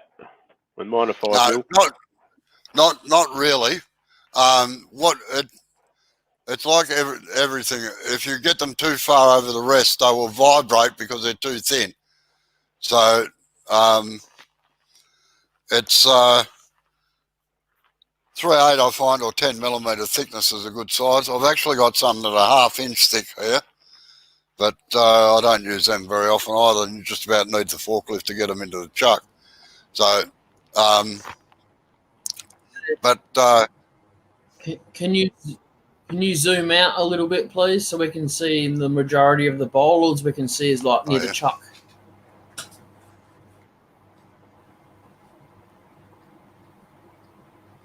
No, that's as far as it comes out. Wait on, I'll just move it out a little bit. Yeah. Okay. Now, when you're going down here, as you get to here, because of the bevel on the end of the tool, you're going to strike the rim coming around this side. Now, there's two ways you can get around that. You can, I normally don't, I just use the same gouge for the whole bowl thing. What I do when I get to there is I swing it around over the lathe back that way and just rake this wing across the bottom down into the center. But if you want to maintain bevel contact all the way down, you really can't, because things are going, if you roll it over like that, it's going to start cutting right on the tip here, and it'll definitely jam at some time. So the Americans came up with this tool called a bottom feeder. Now, it's a very sharp angle down in here. So as you can see, it gets around this corner pretty quickly, and you can, it doesn't, because of the bevel angle, the handle or the shank of the gouge doesn't get caught, so you can continue to cut across. And I must admit that the Poms laughed like buggery when they read it in one of the American magazines, because they couldn't believe, because they've been using that style of gouge for yonks, you know, ever since they were released in 1970. And in fact, I was even using them on the long and strongs. So there's nothing new in wood turning. It just gets a different name that the manufacturers want to give it so they can flog you something else. There's nothing much you can't do with about half a dozen chisels. All right, now, I think and your grinds also dictate what shape bowls you can do to a large extent. Like that, hold on. I've lost my chuck here, which is normal around here. I'll take this one out. Oh, turn it the right way, Robbo. Midnight Joker's just come in. Oh, g'day, Hey, Mike. Mike.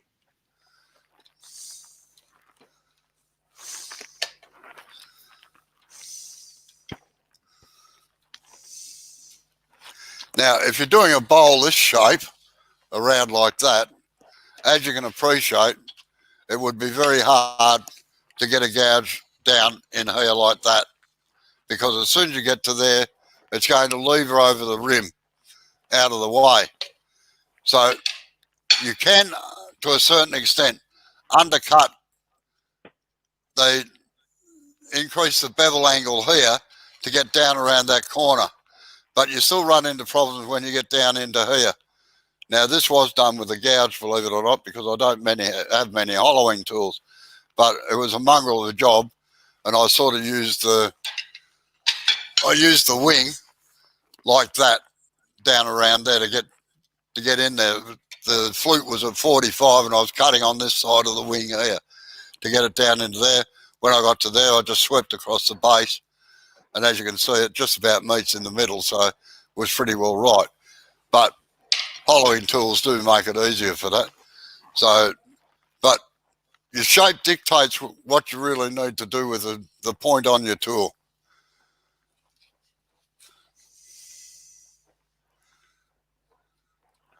Okay, any more questions?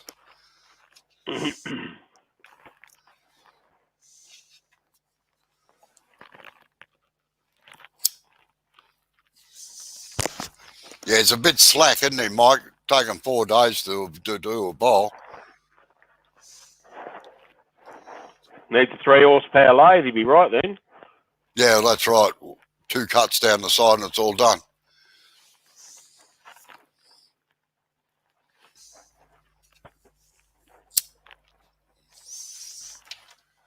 No questions. Either everybody's gone to sleep or I've covered it all. I'm not sure. Well, there's still 27 in there watching, so. Oh, well. I'll, as I said, I'll put a link to all the pages underneath the chat, underneath the YouTube video when I'm over the next day or two. Oh, that's definitely right, Justin. No, you didn't miss the 40-40 on the Tormek. All right, Leona, I'll show you how it's done. Okay.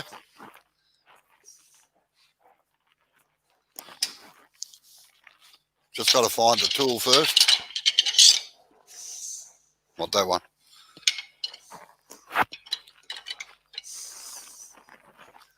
Hello, where are you? Down under there. Leona's got a question. Yep. Yeah, Robbo's answering it, Jay.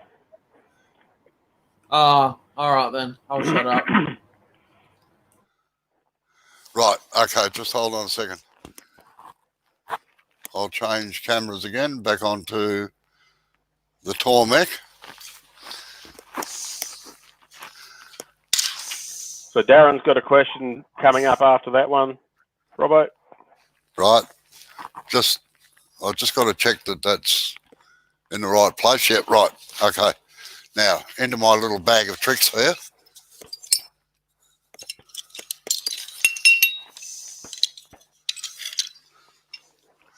Pat's off. See you later, Pat. Yeah, see you later, Pat. Right, now the 40-40 grind can't be or can't use the standard jig setter, all right? I could have quoted you the numbers of TTS 100, but I'm not going to. Just a jig setter. So you've got to make your own. Now, this is the advantage with a Tormek. You might have to zoom out maybe a little bit.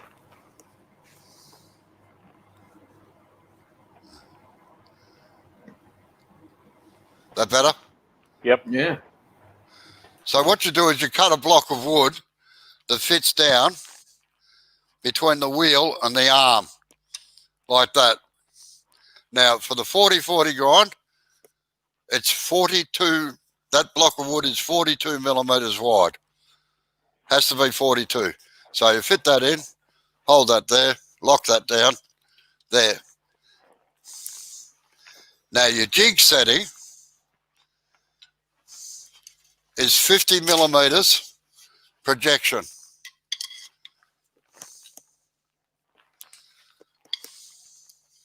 Like I said, it's totally different than all the Tormek settings, which use 55, 65 or 75. So you set that at 50 mil projection.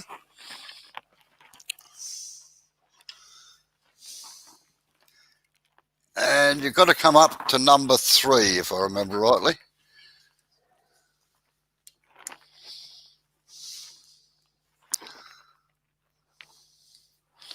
I'll just check in a second.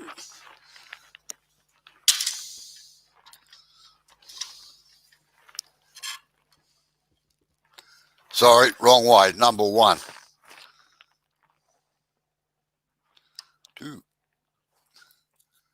1. Right. And again, I'll just colour it to make sure.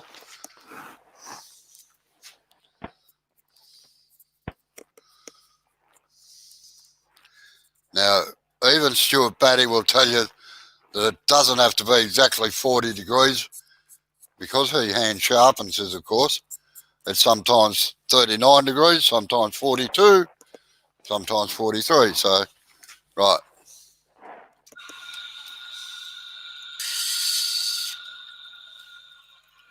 Where are we? No, must be number 2.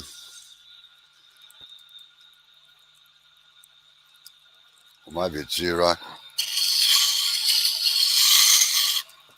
Yeah, it's 0. So you set it down to 0.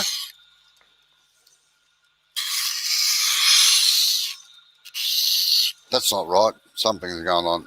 Something's going up the spout there. Must be 2. I got a funny feeling I may have altered this. Justin's leaving now, Robbo. Oh, well, why don't I answer your question, Justin? What was it, please?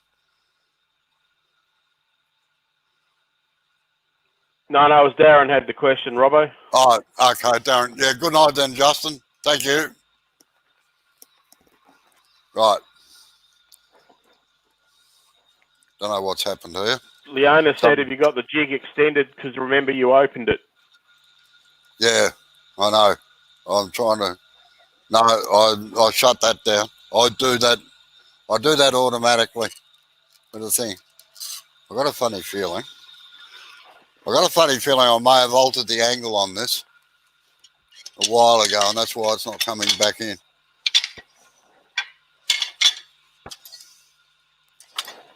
I need my protractor. Ah, here it is.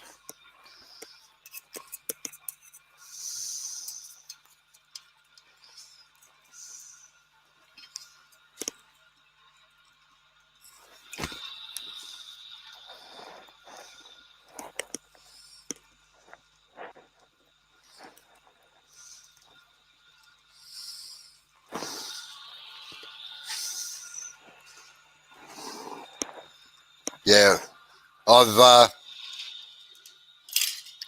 been playing around on another demonstration and it's altered a little bit. So it's number 2 on the jig here with a 42 mil spacer, and just get it into the back into place there. As I said, on a Tormek,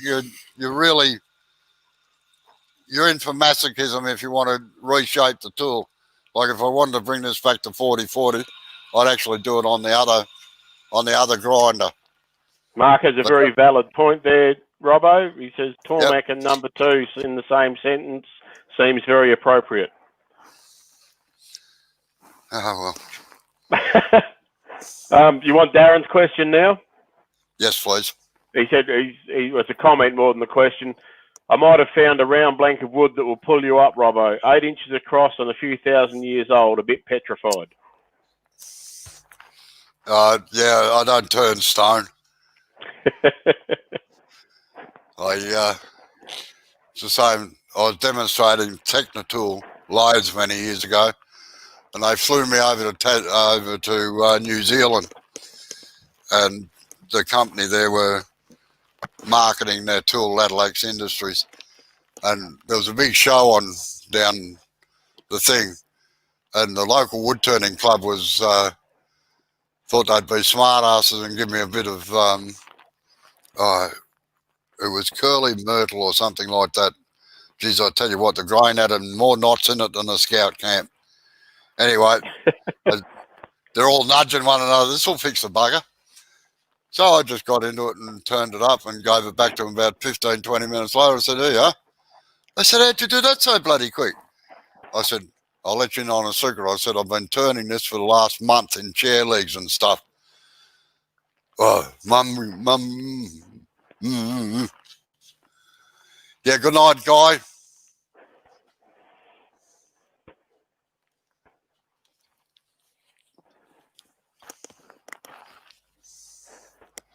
Of course, I have picked wood sometimes in demonstrations I wished I'd never had.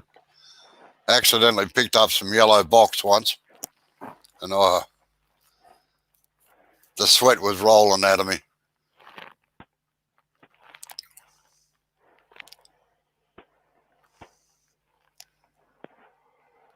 What was that, Mark? What was it you said? Would you like me to read the comment out, Robbo? Yes, please. Mark is conceding that the Tormek is probably the best sharpening system in the world. As an old bladesmith, the principles are sound. Yeah, look, as I said before, Mark, you know, for a woodworker, they are absolutely fantastic. But as a wood turner, they're a little bit slow. Unless all your tools are sharp, and I think the problem is that you need a grinder, like a spark grinder, as well as a Tormek if you're going to use a Tormek.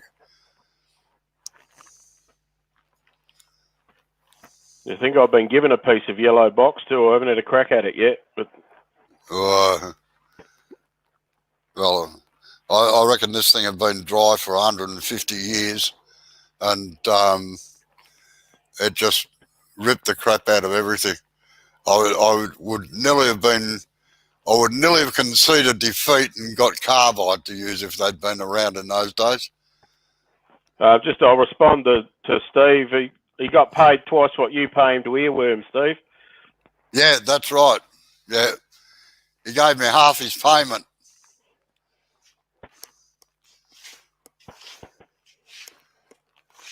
No, it's horses for courses. Look, people get used to using systems, and I have no qualms about it. It's what works for you, and everybody's in a different thing. You're a glutton for punishment, Mark. Sharpening things up to 32,000.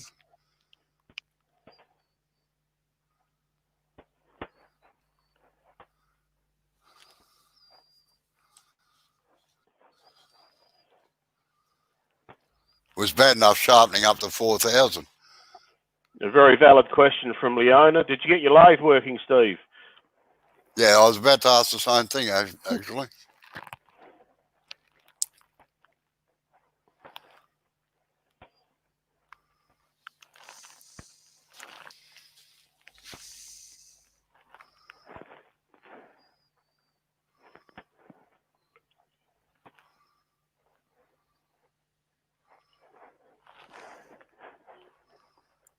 Yeah, that's about right, Anthony. I tried turning grey box. Any of the boxes are yellow box, red box, grey box.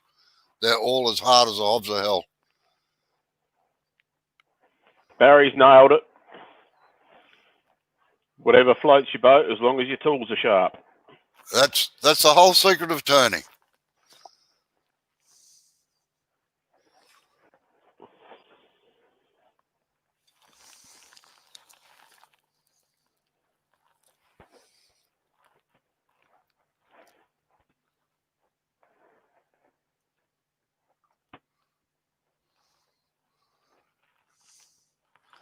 Yeah, the strange part about it, Mark, even sharpening them up to that, is they probably didn't last much longer than if you'd done them up to 2,000 or 3,000.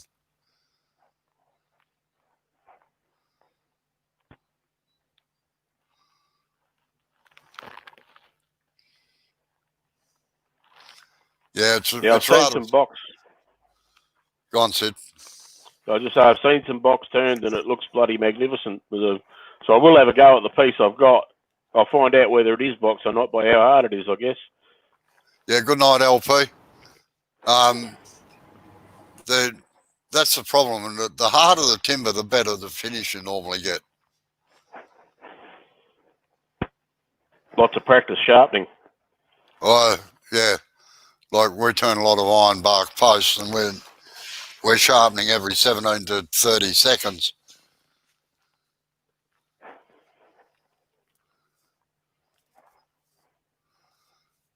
Yeah, as I said to Jay a couple of weeks or 3 weeks or so ago, the 3 words I hate most. Yeah, I know. When I'm running hands-on classes and things, you walk past somebody and say, "Look, that tool's blunt." Yeah, I know. Well, why don't you go and sharpen it then instead of forcing it through the timber? You know, you're wasting your time.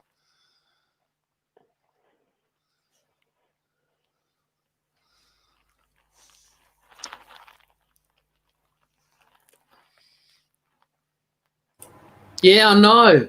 Right? I'll jump through the microphone and smack you.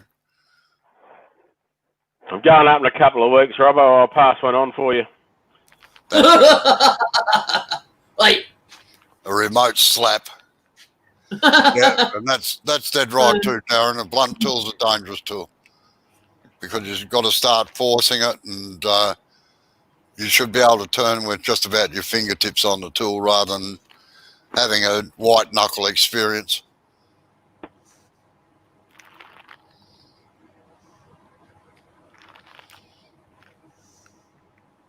He was actually there outside. Yeah, that's another good one, Leona. Yeah, I was just going to do that.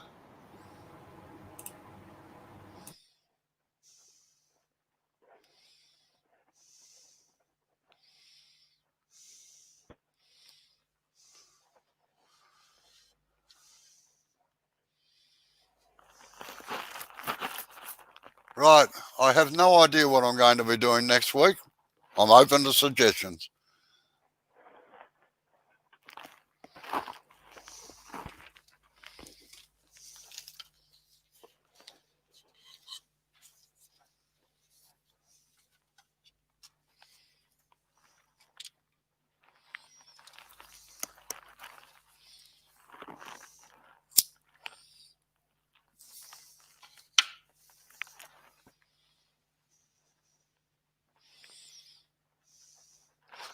Yeah. SK's got a, yep.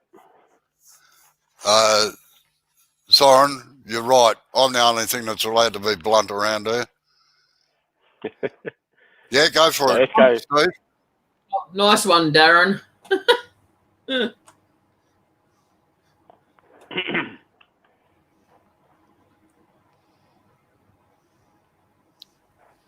No, you don't. You can't have a question. Sorry. Live's over. Bye. No, it's not. I haven't hit the button yet.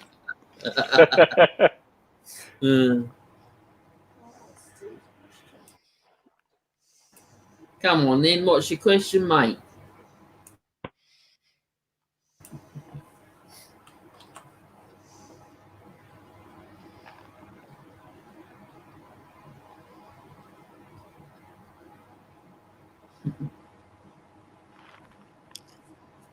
Yeah, Tommy's got one for you there, Robbo.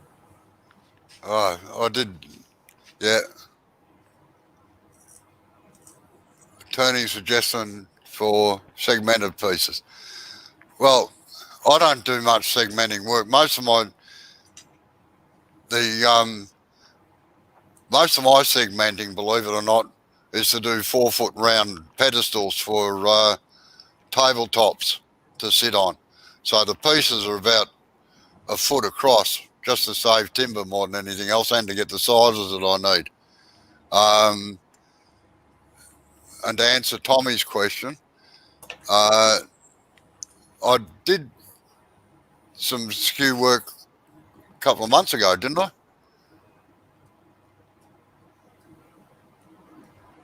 No, I don't have the patience for it, Mike.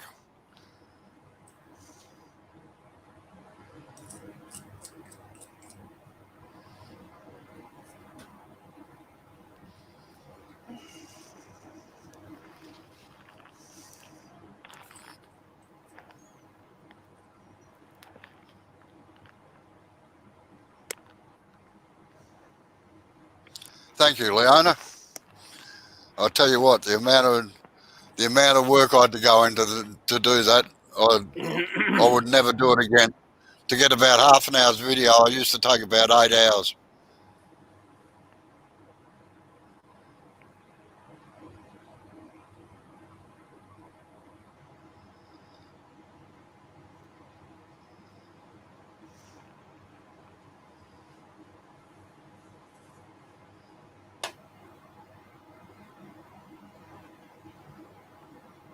We're back for you, Mark. I like watching you turn in anything on your English timber because we don't get much chance to use that over here. So probably the same for you with our Aussie stuff. Yeah, that's right.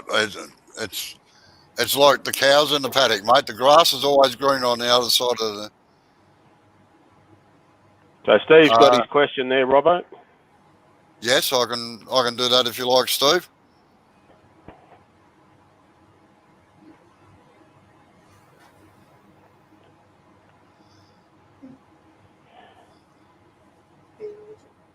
Yeah. Thanks, Leona. Oh, how you going, Jappy? Yappy, sorry. Jappy, how are you? Yappy, he's not up on my screen yet. That's the advantage of watching in StreamYard, I'm afraid. There's about a 10 or 15 second delay between YouTube and here. I think that's on a good night, Robbo. It seems to be about 30 seconds or more most nights. Yeah. Good day, Yappy. I can't see you yet, so...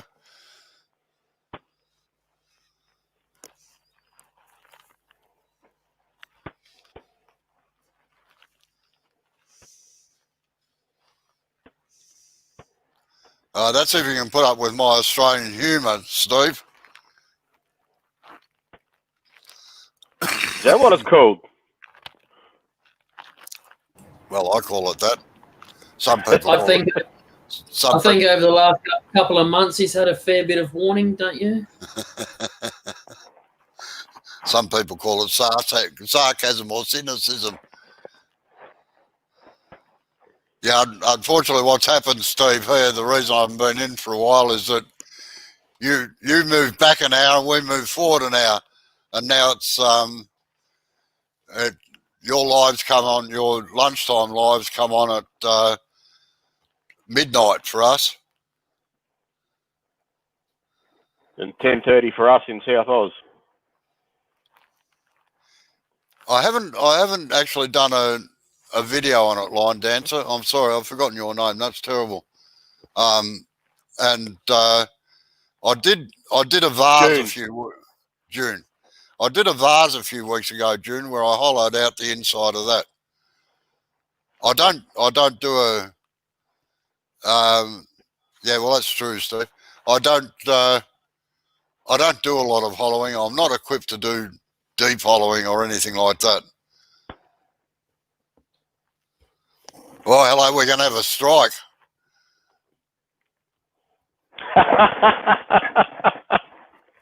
Just hold on a second. I'll be off air for a second. All right, look at that. Yes, you have, Steve. You've missed it again. The Poms are having a squabble at each other. Woohoo! It's all about the pay rates. Yeah, it is, right? But you should see how much we paid Mark.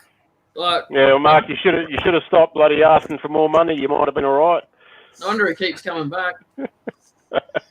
Yes, Steve, you missed it again. Now, Mark, this is for you. Oh, wait on. Wrong camera. Get the right camera.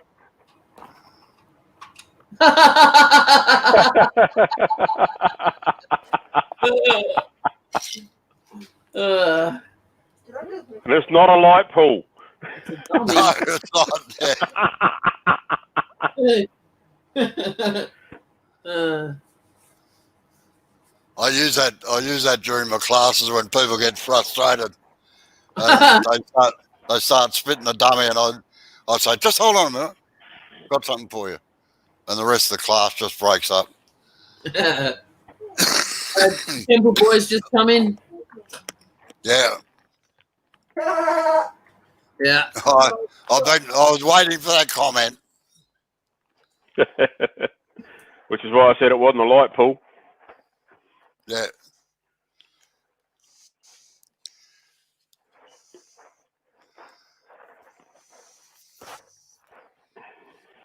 All right, gentlemen and ladies, or generally people, I've been out at 2 hours, so I figured.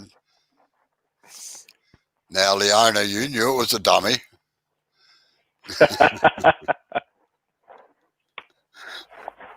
Or maybe not with your depraved little mind, I don't know. Have you had any stickers turn up yet, Leona? They reckoned about 3 months. Oh, All right. she claims mine didn't turn up, but they did.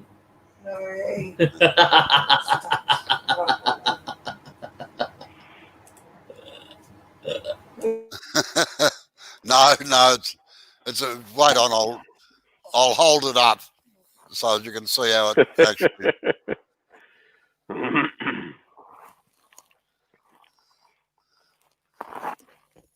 There you go. I don't know if that actually makes it any better, Robbo. No, I know. Yeah, somebody will say it's got a string on it. You can pull it out if it goes too far.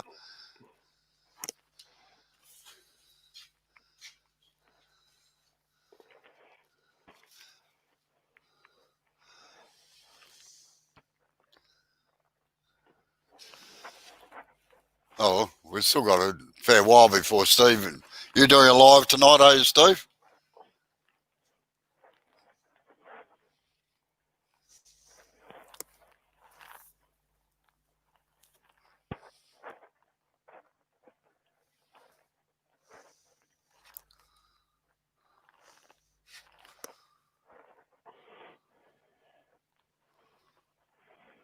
Mike, you'd just have to say you fell or something, wouldn't you? Sorry, what was that? Mike's asked how you explain that at the hospital. Yeah. I fell. I walked into a door.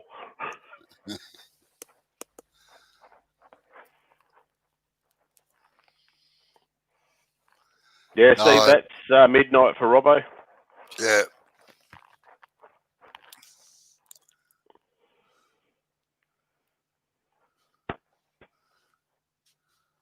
Yeah, I've got to admit, SK's intro is pretty good. I want to know, whether it's camera angle or not, how close that did that breaking part of resin come off to your head when you threw the resin piece over your shoulder?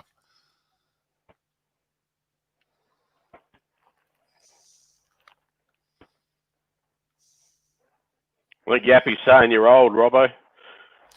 Yeah, I know. He probably feels safe. He's a long way away. Yeah, all right then, Philip, that's fine. Give my regards to Ronnie. Give my regards to Ronnie too. No need to poke the bear with a stick, Yappy. Bloody hell, mate. Come on.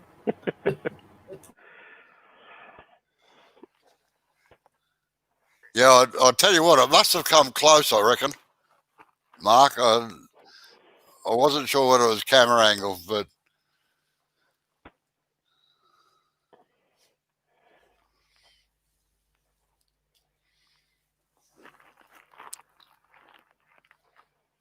I was more interested in what it hit when it landed behind him.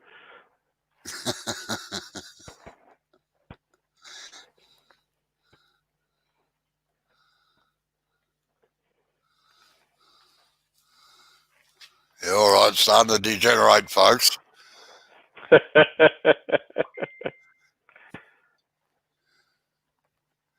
Yeah, I thought it was close. You'd have been bloody very silly having to explain the big cut in the back of your head because you threw something over your shoulder.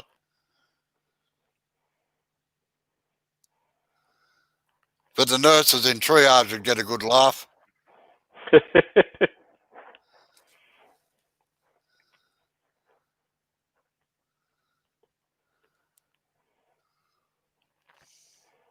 I used to know a triage sister once, and some of the tales, she'd have us in hysterics sometimes. Thanks, Mark.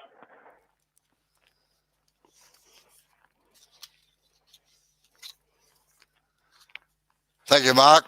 See you later.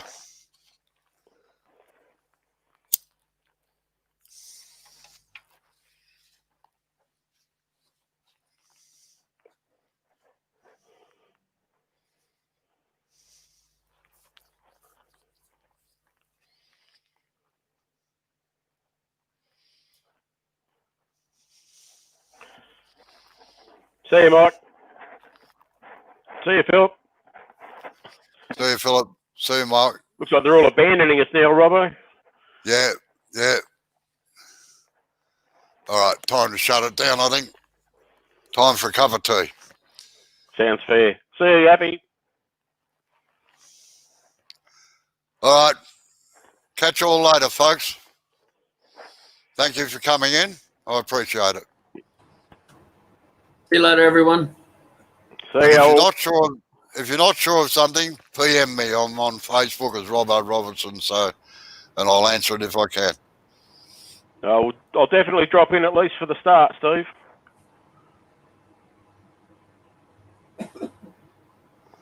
Toodaloo and hooroo. Ta-ta.